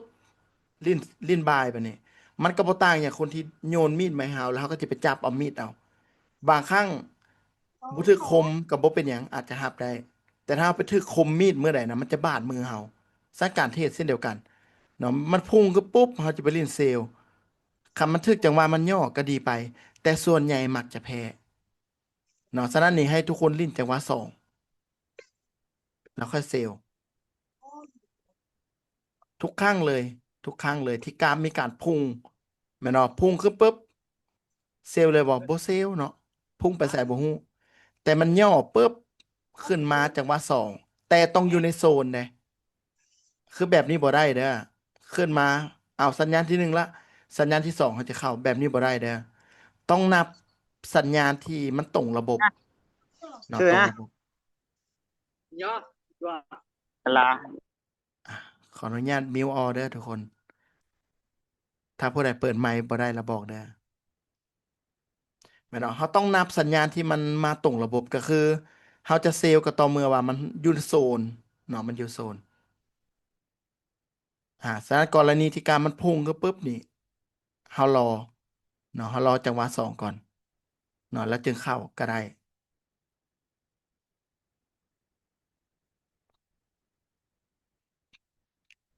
พฤติกรรมของกราฟส่วนใหญ่จะเป็นแบบเดียวกันหมดเลยเนาะจะเป็นแบบเดียวกันหมดเลยเนาะกราฟที่มันทุบลงอะเนาะอันนี้เอิ้นว่าทุบเด้ลงแห้งๆลงแบบนี้เนาะ บางคนลงมาปุ๊บบายเลยคันมันดิลีบาวแบบนี้ก็ดีเลยแต่ถ้าเข้าปุ๊บแล้วมันลากเขาลงมาอีกเดะเนาะอาจจะพอแตกก่อนเงินเบิดหรืออย่างก็ว่าไปเนาะฉะนั้นนี่จังหวะนี้เบิ่งก่อนเนาะเบิ่งก่อนรีบาวปุ๊บลงมาจังหวะสองจังหวะนี้แหละเฮาสิสวนมันเดี๋ยวเราลองไปเบิ่งเหตุการณ์เนาะเหตุการณ์หลายๆเหตุการณ์เหตุการณ์นี้ก็คือกันเนาะเหตุการณ์นี้คือกันเนาะพุ่งปุ๊บรอก่อนเขาอาจจะเบิ่งอยู่ในเกมเซลล์อะเนาะเขาอาจจะวางแผนแบบนี้เนาะอาจจะวางแผนแบบนี้เนาะแต่ว่าในเหตุการณ์จริงปุ๊บมันขึ้นมามันยังบ่ได้เกิดเทียงกับโตซ้ำยังบ่ได้เกิดสัญญาณซ้ำเขาก็บ่ต้องฟ้าวเข้าเนาะก็รอก่อนเนาะรอจนเกิดสัญญาณเกิดเทียงกับโตแล้วจึงเข้ามีเหตุการณ์อีกบ่เนาะเหตุการณ์อีกบ่อ่าจังหวะนี้เนาะโอ้โหซึมลงมาเห็นบ่แล้วก็ทุบเลยเปี้ยงลงเลยเห็นบ่ อันนี้คือจังหวะแรกเนาะจังหวะแรกที่กราฟมันลงมา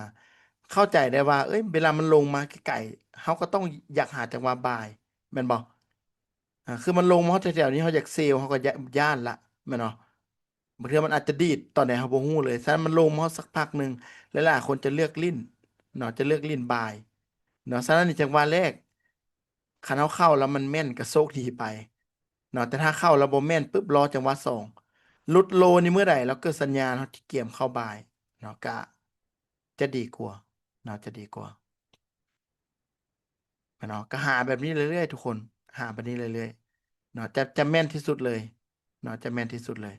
จังหวะสองนี่คือจังหวะนี้เห็นบอกเปี้ยงลงมาเห็นบ่บัดเดียวเห็นบ่บางคนนี่บายแล้วบ่พอเด้มันย่อลงมันยังพยายามไปบายซ้ำอยู่แถวนี้คือโดนแน่นอนเนาะถ้าเรามีเครื่องมือนี่เราใช้เครื่องมือให้เกิดประโยชน์เนาะสัญญาณที่หนึ่งคันเลี่ยงได้คือเลี่ยงเลยบ่อยากให้ลิ้นจังหวะแรกจังหวะที่มันทุบลงมาน่ะมันลงมาแรงๆด้วยเม็ดเงินด้วยวอลลุ่มเซลล์อันมหาศาลเนาะฉะนั้นจะพยายามไปส่วนคือมันลงมาแบบนี้นี่เราไปเข้าทันทีทุกคนคิดว่าสภาพแบบสึนามิเห็นบ่สึนามิแบบมันมีคลื่นแห้งๆมาแล้วเราเอาตู้เราไปขวางอะนะ มันจะถึกกวดไปเบิดเลยเนาะฉะนั้นจังหวะแรกเขาปล่อยไปก่อนเขารอให้น้ำมันผ่านไปจังหวะแรกจะมันมาจังหวะสองมันจะบ่แห้งหลายทุกคนนี่มาจังหวะสองเนาะเกิดสัญญาณเกิดแทงกลับตัวแล้วค่อยเข้าอันนี้คือการลิ้นจังหวะสอง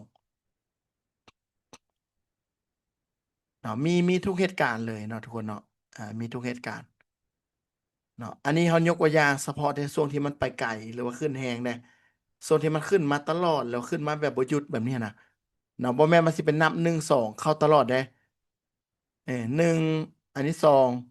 เนาะบางคนเนี่ยมานับอันนี้หนึ่งอันนี้เป็นสองจะจอบเซลล์บางคนนับอันนี้หนึ่งอันนี้เป็นสอง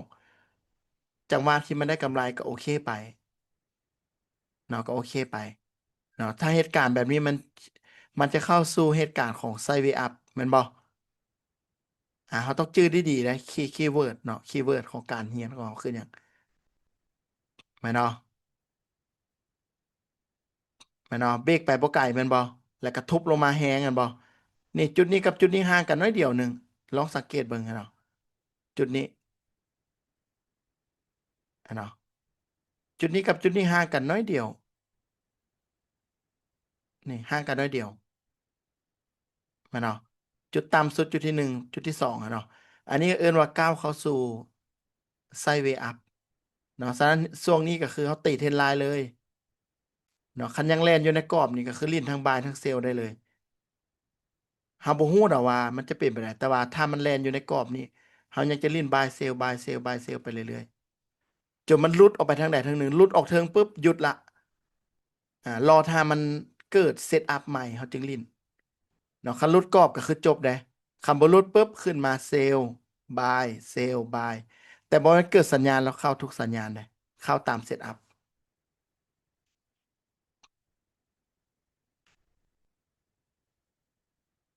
เห็นบ่ทุกครั้งที่มันเกิดกรอบเนาะ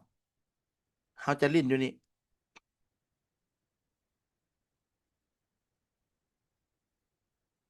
ทุกครั้งที่เกิดกรอบเฮาจะลิ้นแบบนี้ จนมันหลุดกรอบเนาะหลุดกรอบหลุดไปทางใดทางหนึ่งบ่ฮู้ว่าหลุดทางใดเนาะมุ้ยไผสามารถฮู้อนาคตเนาะมุ้ยไผฮู้เทรดดนส่ำใดเก่งส่ำใดก็บ่ฮู้อนาคตมุ้ยไผฮู้เนาะฉะนั้นเราอย่าพยายามคาดเดาว่ามันจะเกิดแบบนั้นมันจะเกิดแบบนี้บ่ต้องคาดเดาเนาะการเทรดที่ดีคือการรอให้กราฟมันไปก่อนรอให้กราฟมันบอกก่อนมันจะขึ้นมันจะบอกเขาเองแม่นเนาะถ้ามันจะขึ้นมันเบรกขึ้นแล้วมันจะบอกเขาเองว่าโอ้มันไปละหน้าที่เราก็คือรอสัญญาณบายจากโกลด์สไนเปอร์ก็เข้าไปบายน้ำมัน ถ้ามันจะเซลล์มันจะลุดลงลุมเองมันจะบอกเขาเองเนาะเขาค่อยรอมันเด้งขึ้นแล้วค่อยเซลล์ลงมาเนาะฉะนั้นพยายามอย่าคาดเดาอย่าคิดว่ามันจะเป็นแบบนั้นอย่าคิดว่ามันจะเป็นแบบนี้ให้มันบอกเขาก่อนเนาะแท่งเทียมมันบ่เคยตัวไผเด้เนาะคันเฮาบ่ตัวตัวเองมันบ่ตัวเฮาแน่นอนเนาะฉะนั้นให้มันบอกก่อนเนาะให้มันบอกก่อนเนาะสุดใดที่มันเกิดไซด์เวย์อัพเนาะสุดใดเกิดไซด์เวย์อัพเขาจะเริ่มเตะกรอบได้แบบนี้เนาะเขาสังเกตเบิ่งดีดแฮงกันบ่ จังหวะนี้เริ่มบ่ดีดละเนาะก็บ่แม่นจังหวะนี้ถือว่าบ่แม่นเด้อเพราะจังหวะนี้บ่ได้เด้งเด้คันจังหวะนี้เด้งแล้วแม่นเกี่ยมเลย buy sell sell buy เท่านี้เนาะอันนี้คือ Go Sniper เด้อแล้วก็คำแนะนำเพิ่มเติมเนาะอ่าถ้ามันตรงเนาะกับสไตล์การเทรดเข้ากับจริตรู้สึกว่าเป็นประโยชน์เนาะทุกคนก็ลองเอาไปปรับใช้เบิ่งทุกคนลองเบิ่งว่าวิธีการเทรดของเราเป็นแบบใดเนาะ บ่อยากให้แบบมารอเข้าตามซิกแบบนี้หั้นนะรออาจารย์ส่งสัญญาณให้จึงเข้าเทรดแบบนี้หั้นนะอยากให้ทุกคนลองฝึกเบิ่งเนาะช่วงแรกๆเนาะเรายังเทรดบ่ได้กำไรหรือยังวิเคราะห์บ่เก่งเบิ่งเบิ่งเป็นไอเดียเนาะเบิ่งอาจารย์วิเคราะห์เป็นไอเดียเข้าเทรดตามอาจารย์บ่เป็นหยังแต่ว่าต้องมีเป้าหมายว่ามื้อใดมื้อหนึ่งปุ๊บเราต้องสามารถเทรดได้ด้วยตนเองอันนั้นจะเป็นอะไรที่แบบมันมั่นคงและก็ยั่งยืนที่สุด เนาะเพราะว่าการเทรดนี่มันเว้าเรื่องของสภาวะจิตใจนำเนาะบางครั้งเสียหลายๆเขาก็จิตใจเขาก็บ่ทุนเทียงเนาะฉะนั้นนี่อยากให้เรามีเหตุผลในการเข้า buy sell เนาะเวลาที่เรามีเหตุผลปุ๊บเราก็จะสามารถเข้าใจเนาะเข้าใจถึงการแพ้และชนะมันแพ้ด้วยเหตุผลนี้ชนะด้วยเหตุผลนี้เนาะเขาก็จะเริ่มรู้ นะบ่แม่นกดไปได้เงินถอนเงินไปมันก็ดีเนาะบ่แม่นว่าบ่ดีเนาะได้เงินเนาะแต่ถ้าเราบ่ฮู้ว่าเราได้เงินเพราะหยังแบบนี้บ่มีความหมายเด้ส่วนตัวว่าบ่มีความหมายเลยเราเสียเราก็บ่ฮู้ว่าเสียเพราะหยัง เฮาได้เฮาก็บ่ฮู้ว่าได้เพราะหยังเนาะคิดว่าบ่มีประโยชน์พอสุดท้ายเฮาก็คืนตลาดหมดเลย ได้หลายส่ำใดก็แล้วแต่สุดท้ายก็ไปส่งคืนหมดเลยเนาะโอเคเดี๋ยวสิเริ่มตอบคำถามเด้อสำหรับตัวที่2เนาะตัวที่2อ่า Infinity ตัวเก่าเนาะกับตัวใหม่อัปเดตไปแล้วเนาะ Go Sniper เวอร์ชัน2เดี๋ยวสิไปตัวสุดท้าย SMC เด้อ จานโต Infinity 2.3อัปเดตให้ทุกคนและบ่เนาะบ่ได้อัปเดตให้ทุกคนเด้อเพราะว่าบ่ฮู้ว่าผู้ใดอยากใช้งานและผู้ใดบ่อยากใช้เนาะฉะนั้นผู้ใดอยากได้ก็คือแซดไปขอกับแอดมินเด้อเนาะแซดไปขอกับแอดมินได้เลยอ่าบ่มีค่าใช้จ่ายเด้อทุกคนเด้อเนาะผู้ใดบอกให้จ่ายเงินนี่มาบอกเลยทางมาบอกหลังไมค์ได้เลยเนาะทุกคนที่ลงทะเบียนเนาะครั้งครั้งแรกเนาะนั่นคือครั้งสุดท้ายละเนาะบ่มีหยังให้ทุกคนต้องได้จ่ายเพิ่มเติม เนาะสนามมีการอัปเดตเนาะมีการเพิ่มเครื่องมือเนาะเซ็นเขาเพิ่ม SMC Hybrid มาบอกอันนี้ก็บ่ได้จ่ายเนาะแต่ถ้าผู้ใดได้จ่ายเนาะเซตมาบอกเนาะเดี๋ยวจีจัดการหลังบ้านเนาะแล้วก็จะส่งเงินคืนให้โปรแกรมนี้ออกแบบ by Sale ซ่าก่อนหนึ่งแท่งเทียนบออาจารย์อ่า มันแล้วแต่เนาะมันแล้วแต่เนาะบางครั้งมันก็ไวบางครั้งมันก็ช้าเนาะฉะนั้นเราจะต้องมีเงื่อนไขได้ว่าเอ้ยเวลาเกิดสัญญาณเราจะบ่ฟ้าวเข้าจนกว่ามันจะเข้าโซนเนาะมันเข้าโซนเนาะเราจึงเข้าเทรดเนาะฉะนั้นพยายามปรับค่าให้มันดีที่สุดละบ่ให้มันไวเกินไปแล้วบ่ให้มันช้าเกินไปให้มันอยู่กึ่งกลางฉะนั้นบางสัญญาณนี่อาจจะไวเกินบางสัญญาณอาจจะช้าเกินเนาะแต่ว่าโดยรวมนี่มันก็โอเคเนาะถือว่าอยู่ในเกณฑ์ที่โอเค ขออนุญาตแลกเปลี่ยนอาจารย์ถามโอเคอ่าอยากสมมุติว่าเฮาเบิ่งคืออาจารย์เว้าเบื้องต้นในการปิดไส้เทรดโหมดหั่นเนาะมันมันน่าจะเบิ่งง่ายก่อนบ่หรือว่าเฮาต้องเปิดตัวนี้ไว้บ่หั่นน่ะคืออาจารย์ที่ในเบื้องต้นเนาะมันปิดแค่เฮาเห็นแค่จุดบ่ให้เห็นจุดย่อยเขาเอิ้นเนาะให้เห็นแต่จุดหลักๆที่เฮาจะเข้าหั่นน่ะเจ้าตัวตัวใดจะดีกว่าคืออาจารย์ว่าหรือว่าแล้วแต่ผู้ที่ถนัดบ่เจ้ามันต้องแล้วแต่วิธีการใช้งานเนาะเฮาบ่มีทางฮู้ได้เนาะจนกว่าเฮาจะได้ลองเนาะเส้นระหว่างตีวุ้นเนาะตีดอกปีกไก่มีอย่างอีกตีกอล์ฟเตะบาสเนาะเฮาจะบ่มีทางฮู้ว่าเฮาจะมักกีฬาประเภทใดจนกว่าเฮาจะได้ไปลองเฮาลองรู้สึกว่าเฮามักแล้วเฮาอยากไปเล่นตลอดแบบนี้เฮาจะฮู้แล้วว่าอ๋อเฮานี่มักตีวุ้นตีดอกเนี่ยอาจจะบ่แม่นทางบ่มักเลย เนาะเมื่อยเจ็บเข่าแบบนี้ปวดโตหรือว่ามีอาการอื่นก็ว่ากันไปเนาะสั้นเครื่องมือเนี่ยก็อาจจะต้องไปลองเบิ่งก่อนเนาะลองใส่เบิ่งก่อนเนาะเพราะว่าหลายๆคนที่เข้ามาในตลาดนี่ก็ยังเอิ้นว่ายังอยู่จุดที่บ่ฮู้สไตล์การเทรดเนาะบางคนนี่เทรดสั้นเออเขาเจ้าเทรดรู้สึกว่าโอเคเว้ยเข้าแล้วปิดไวแต่พอไปเทรดแท้บัดนี้รู้สึกว่า บายก็เสียเซลล์ก็เสียวันนี้นะอาจจะเบิ่งแล้วบ่แม่นทางบ่ลองเปลี่ยนเป็นเดย์เทรดน้อยลงมื้อละเทื่อ2เทื่อพอแบบนี้หรือว่าอาจจะเปลี่ยนไป2-3มื้อทิศหนึ่งเทรดเทื่อหนึ่งแบบนี้นะคือมันต้องได้ลองหลายๆแบบจนกว่าเราจะฮู้ว่าอ๋อลองแล้วมันมักแบบนี้เนาะแต่การเทรดเนี่ยมันจะง่ายแล้วว่าเราเทรดแล้วเราจะได้กำไรเนาะเราได้กำไรปุ๊บนี่เราก็จะเริ่มฮู้แล้วว่าเรามักแบบนี้โอเคกว่านะเนาะฉะนั้นก็ต้องลองเบิ่ง เนาะต้องลองเบิ่งแต่ถ้ามีสถิติบ่มีประวัติการเทศแบบนี้นี่แบบมาปรึกษาแบบนี้นี่จะดีกว่าเนาะจะดีเนาะเพราะว่าบางครั้งนี่เราลองประมาณ4-5ไม้หรือว่าลองเทศทิศ1 2ทิศมันอาจจะยังบ่แม่นค่าสถิติหรือว่าค่าเฉลี่ยที่มันดีพอเนาะฉะนั้นลองเทศสักระยะหนึ่งเนาะ1-3 เดือนเบิ่งเนาะสมมุติว่าเอาสิลองเทศฝึกฝน เป็นเทศสั้นซะ1-3 เดือนเลยต้องหาโลจิกให้มันได้ก่อนเนาะวิธีการที่เราจะเข้าเทศสั้นทุกครั้งเขาจะมีเงื่อนไขอย่างจดไว้เลยจดเซเจียไว้ทุกครั้งที่เข้าคือเข้าตามระบบจังว่าได้บ่เข้าตามระบบปุ๊บคือบ่นับเลยจังว่าได้เข้าตามอารมณ์คือบ่นับเฉพาะที่เข้าตามระบบที่เราจดเซเจียไว้เลยแล้วก็ติ๊กติ๊กติ๊กติ๊กติ๊กเอาค่าเฉลี่ยมันมาเบิ่งว่ามันโดยรวมมันมีวิเลทที่ดีบ่ ถ้ามีอัตราสนะที่ดีเนาะก็ถือว่าระบบนั้นโอเคละ เนาะที่เหลือก็ไปเบิ่งอันอื่นเรื่องของจริตแบบนี้บางเทื่ออาจเข้าไวเกินไปเนาะเข้าหลายๆเทื่ออาจจะบ่มีเวลาบ่แบบนี้หรือว่าถือโดนเกินไปแล้วความอดทนบ่หลายแบบนี้ทนฟ้าบ่ได้แบบนี้หรือว่าถือข้ามคืนดึกตื่นมากับมักจะเปิดเบิ่งกราฟตลอดแบบนี้เขาก็ต้องเบิ่งพฤติกรรมโดยรวมแต่ว่าลองเฮ็ดสักระยะหนึงเบิ่งก่อนเนาะว่ามันเป็นแบบนั้นแท้บ่ถ้าเป็นแท้ก็ค่อยๆปรับเปลี่ยน เนาะมันบ่มีหยังหลายเนาะมีแต่เทศสั้นเนาะยับเข้ามาแบบกลางๆก็คือเดทเทศมื้อละหนึ่งเทื่อหรือว่าสองเทื่อสำนั้นกับสวิงเทศสองมื้อสามมื้อเทศเทื่อหนึ่งกับมื้อหนึ่งเทศได้หลายเทื่อหรือมื้อละเทื่อเฮาก็ลองเบิ่งว่าอันใดที่มันยืดหยุ่นที่สุดอันใดที่มันเหมาะกับตัวเฮาที่สุดเนาะก็ลองเบิ่งมันมีแค่ส่ำนี้เนาะโอเค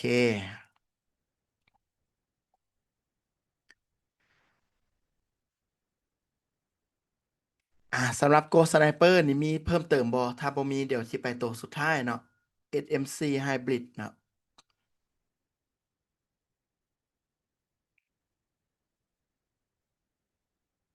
เดี๋ยวจะต้องเดี๋ยวจะต้องมาแปลงกล้องเองผมรู้สึกว่ากล้องนี่บ่ได้มัวเด้เราเลนกับบ่ได้มัวอ่าแต่ว่าภาพคือมัวเนาะเพราะตอนนี้เสื่อมกับคอมตั้งโต๊ะเลยเนาะบ่ได้ใช้โดนเติบเลย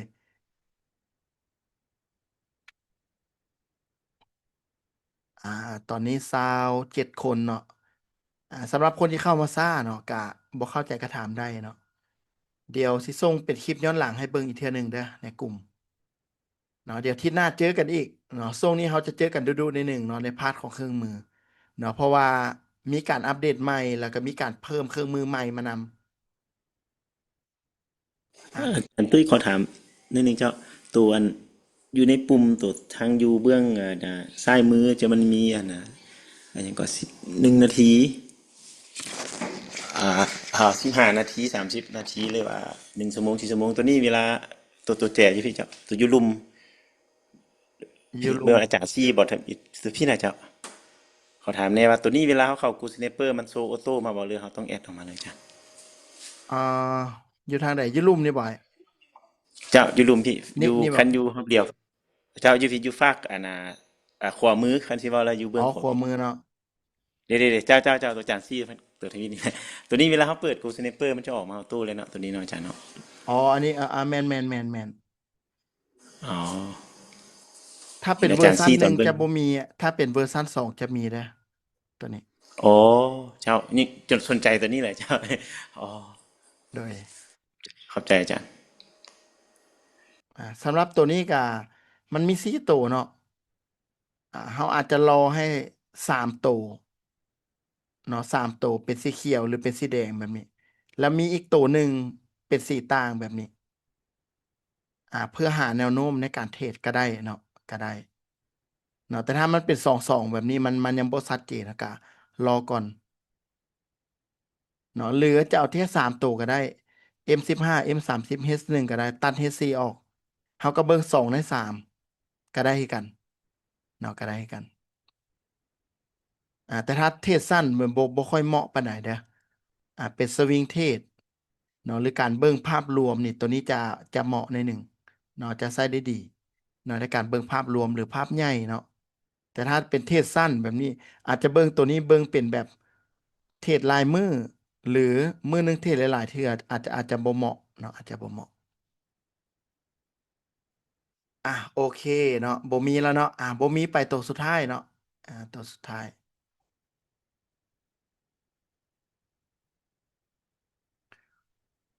ตัวสุดท้ายท้ายสุดเนาะอ่าจะเป็นตัวของ SMC Hybrid เนาะ Hybrid เนาะตัวนี้เป็นตัวใหม่เนาะตัวนี้ ในตัวนี้นี่เดี๋ยวเข้าไปเบิ่งไส้ในเนาะฟังก์ชันของมันจะมีอย่างใดเนาะตัวนี้นี่สมันจะปรับพวกของขนาดเนาะขนาดเนาะฉะนั้นนี่ใส่ค่าเดิมเนาะจะดีที่สุดเลยเนาะแล้วก็พวก Demand Supply ให้ใส่ค่าเป็น10เด้อสำหรับผู้ใดที่เข้ามาแล้วค่าบ่แม่น10เนาะให้ใส่เป็นค่า10เราจะได้โซนที่มันพอดี เนาะมันพอดีมันบ่ได้ใหญ่เกินไปแล้วก็บ่ได้น้อยเกินไปเนาะแต่ถ้าเอาเป็นค่า1 2มันจะได้โซนที่มันแคบเนาะเหมาะสำหรับคนที่แบบอยากอันนั้นเนาะอยากตั้ง SL แคบๆเนาะอาจจะไปใส่2หรือใส่5เนาะก็ได้แต่ว่า10นี่คือขนาดมาตรฐาน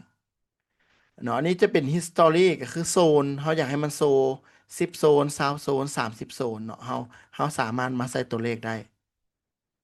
เนาะยับลงมาอีกเนาะด้านลุ่มนี่กะ อันนี้เป็นซิกแซกก็จะเป็นสวิงด้สวิงของกราฟที่มันจะตี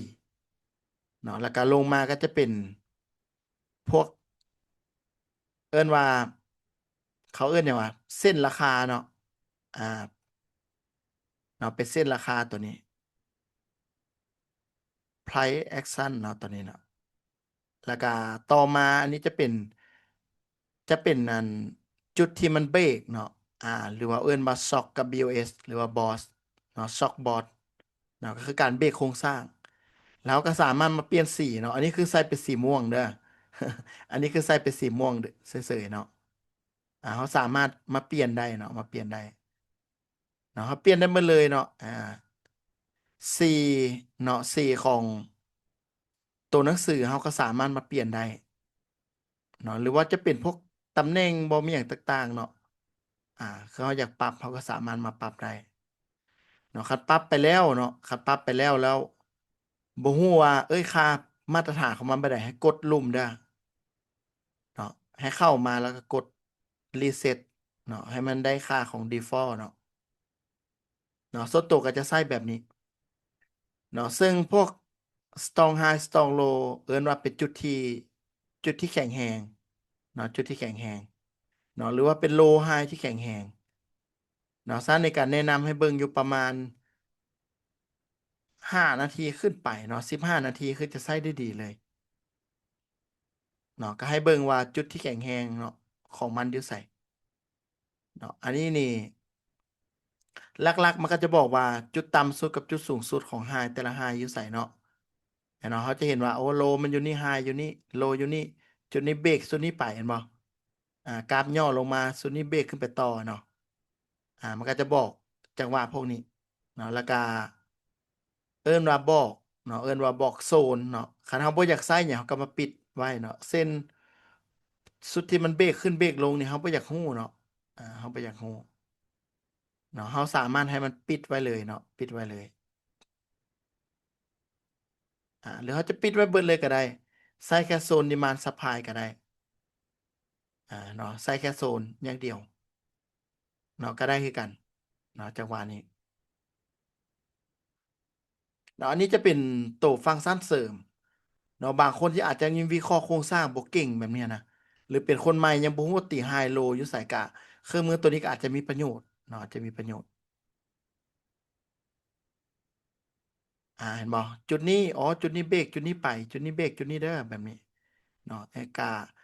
ให้ทุกคนสามารถที่มาฝึกเนาะมาฝึกกับมันได้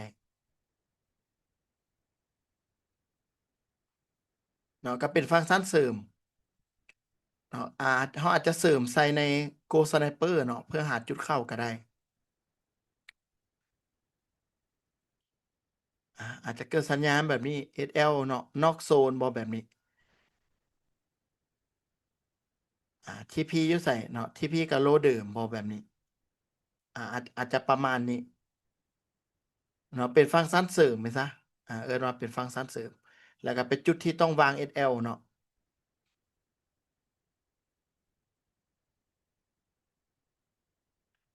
หรือว่าเขาจะใส่คู่กับ Infinity เนาะก็ได้เลยเนาะได้เลยสุดนี้ เนาะจังหวะนี้กราฟยืนเหนือแม่น้ำแบบนี้สมมุติว่าจังหวะนี้ต่ำกว่าแม่น้ำเก็บดินเซลแบบนี้ก็ได้เนาะคือเข้าก็คือ SL นี่ SL นี่ต้องอยู่นอกโซนเนาะของ Go Sniper เสมอเนาะ Go Sniper มันจะมี2 เส้นเนาะซัน SL เฮ็ดอะไรก็ได้ให้มันอยู่นอกของ Go Sniper และก็นอกโซนเนาะเดี๋ยวมื้อนี้เวลาอาจจะบ่พอแล้วทุกคนเนาะพอ8 โมงครึ่งละตอนนี้ เนาะสั้นนี้ครับมันแนะนำเป็นการใช้งานเป็นลายโตไปดีกว่าเนาะเดี๋ยววีคหน้าเนาะเดี๋ยวจะมาสอนไส้คู่กัน เนาะฉะนั้นฟังก์ชันตัวนี้ก็อาจจะเป็นการวิเคราะห์แนวโน้มเนาะวิเคราะห์โซนเนาะวิเคราะห์โซนผู้ใดที่ยังวิเคราะห์บ่เก่งเนาะก็อาจจะเอาตัวนี้เนาะเอาตัวนี้มาใช้เป็นฟังก์ชันเนาะอันบอกถ้าอยากจะตีเขาก็ตีตามมันเลยเนาะมันจะมีโลพวกโลกับไฮพวกเนาะมันก็จะเป็นแบบนี้ให้เขาได้ตีสวอกสวิงเนาะ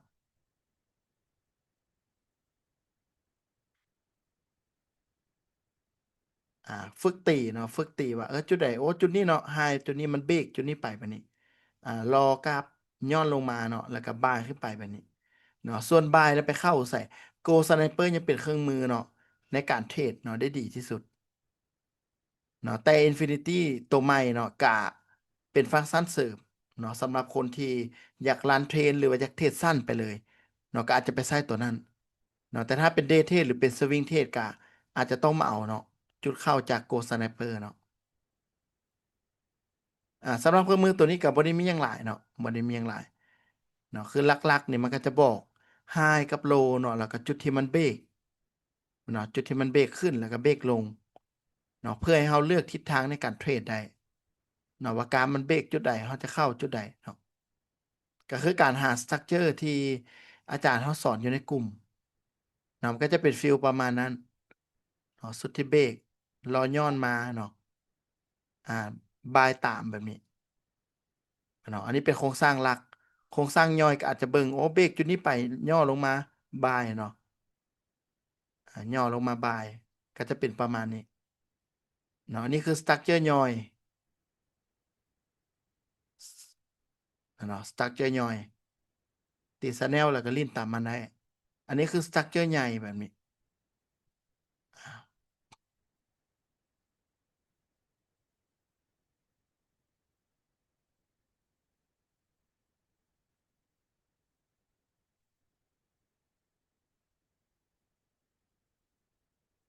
อ่าก็จะประมาณนี้เนาะสตั๊กเจอร์ใหญ่ก็คือเขาจะตีแบบนี้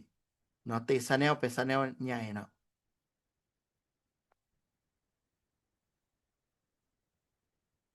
เขาจะตีประมาณนี้สตั๊กเจอร์ใหญ่แบบนี้สตั๊กเจอร์ย่อยกะเบิ่งแค่ภาพน้อยๆเนาะเทศแค่ซ้ำนี้เนาะบ่แม่นเบิ่งภาพน้อยๆบ่ได้ไปวาง SL อยู่ในโซอยู่ในโซนหรืออยู่ในสตั๊กเจอร์ใหญ่เนาะบ่ว่าสิวาง SL โอ้โลอยู่ลุ่มนี้วางอยู่ลุ่มนี้ก็อาจจะบ่เวิร์กเนาะเราก็เบิ่งโลของมันแหละที่อยู่นี่แหละน้อยๆแหละเนาะมันเบรกจุดนี้ไปเนาะเบรกจุดนี้ไปอาจจะต้องเป็น4อ่ะ เนาะมันเกิดไฮอยู่นี่เห็นบอกเดี๋ยวมันเบรกปุ๊บเนาะเขาอาจจะย่อเราลิ้นบายเขาก็ลิ้นอยู่นี่เลย SL เขาก็วางใกล้ๆนี่เลยถ้าลิ้นสตั๊กเกอร์ย่อยก็คือวางวิเคราะห์แบบนี้อาจารย์ทาโร่จะถนัดเนาะตอนแต่เช้าๆเราจะพาวิเคราะห์แบบนี้แหละเนาะเบรกปุ๊บจุดออกก็คืออยู่นี่เนาะแล้วก็บายขึ้นไปหลังจากนั้นเขาเข้าออเดอร์ SL กับยูนิก็บายขึ้นไปอืมก็จะประมาณนี้ สำหรับตัวใหม่นี่บ่ได้มีอย่างหลายเนาะคือมีไฮโลให้เราฮู้ว่าจุดต่ำสุดอยู่ไสจุดสูงสุดอยู่ไสและจุดที่มันเบรกอยู่ไสเนาะมันเบรกอยู่ไสเขาก็จะเห็นเนาะฉะนั้นนี่มันจะสตรัคเจอร์มันจะป่นกันเลยเด้อมันจะป่นกันเนาะเดี๋ยวสิอัปเดตเป็นเวอร์ชัน2บ่ให้มันป่นกันแล้วให้มันแยกให้เนาะเดี๋ยวสิอัปเดตให้เนาะแต่อาจจะบ่แม่นไวๆนี่เนาะเพราะว่าหากกับพัฒนาพวกนี้มานี่ใช้เวลาหลายเดือนเลยตั้งแต่ต้นปีเนาะงมพวกนี้มาเนาะพัฒนาเพราะว่ากะมีฟีดแบ็กแล้วก็เบิ่งการใช้งานเนาะก็รู้สึกว่าหลายๆคนที่ยังเทรดบ่เก่งยังบ่ได้เรียนรู้เนาะยังเป็นมือใหม่กะใช้งานยากก็เลยมาพัฒนาพวกนี้ให้เนาะฉะนั้นตัวนี้ก็อาจจะประมาณ3-4เดือนข้างหน้า เนาะหรือว่าช่วงท้ายๆปีเดี๋ยวจะแยกให้ระหว่างสตรัคเจอร์ใหญ่บวกกับสตรัคเจอร์ย่อย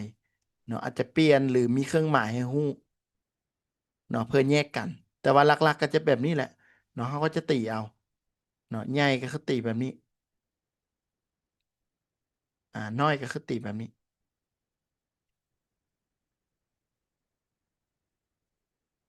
ถ้าเทศ สตรัคเจอร์ย่อยน้อยก็เทศแต่แบบนี้เนาะคันเทศใหญ่ก็คือเทศแบบนี้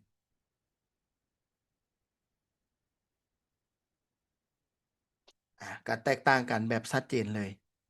เนาะ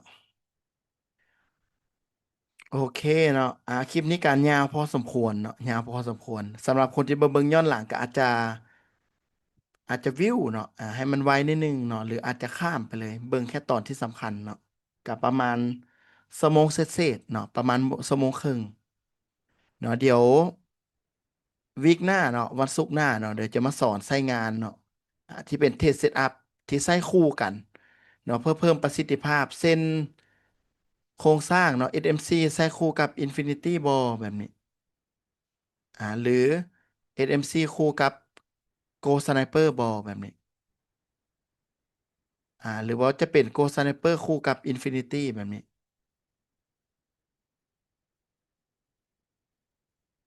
เดี๋ยวจะมาอัปเดตให้ในทีหน้าเนาะสำหรับที่นี่ก็น่าจะประมาณนี้เนาะทุกคนเนาะผู้ใดมีคำถามยังเพิ่มเติมบอสุดท้ายละ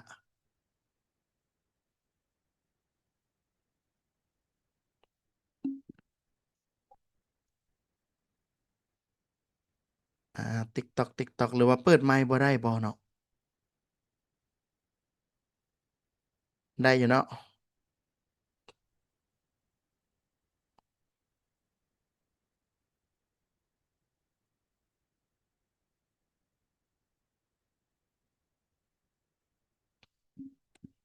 อ่ะโอเค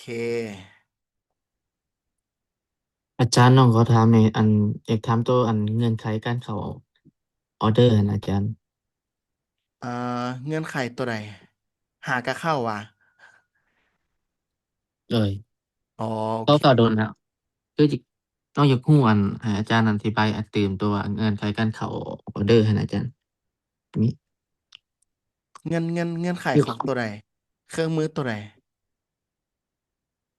บอกตัวอาจารย์ที่อาจารย์ใส่อยู่นะเงื่อนไขเครื่องมือเขามัน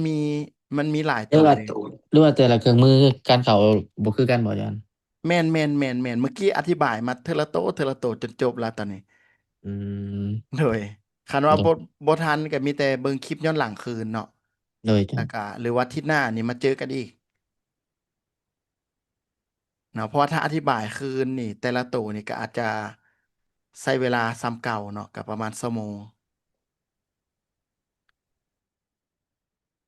โอเคถ้าบ่มีคำถามเนาะเพิ่มเติมเนาะก็ประมาณนี้เนาะมื้อนี้ก็ขอบใจทุกคนเนาะที่สละเวลาเนาะมาเรียนรู้มื้อนี้เนาะเดี๋ยวอาทิตย์หน้าก็เจอกันเนาะหวังว่าทุกคนจะได้ความรู้ไปเนาะบ่หลายก็น้อยเนาะโอเคเนาะทุกคนโชคดีเนาะเดี๋ยวจักหน่อยก็สิเปิดไลฟ์เทรดต่อเนาะผ่านเพจเนาะผู้ใดที่ยังอยากจะล้มกันต่อเนาะก็เดี๋ยวไปล้มกันอยู่ในไลฟ์ตืมก็ได้เนาะโอเคเดี๋ยวขออนุญาตปิดซูมเนาะมื้อนี้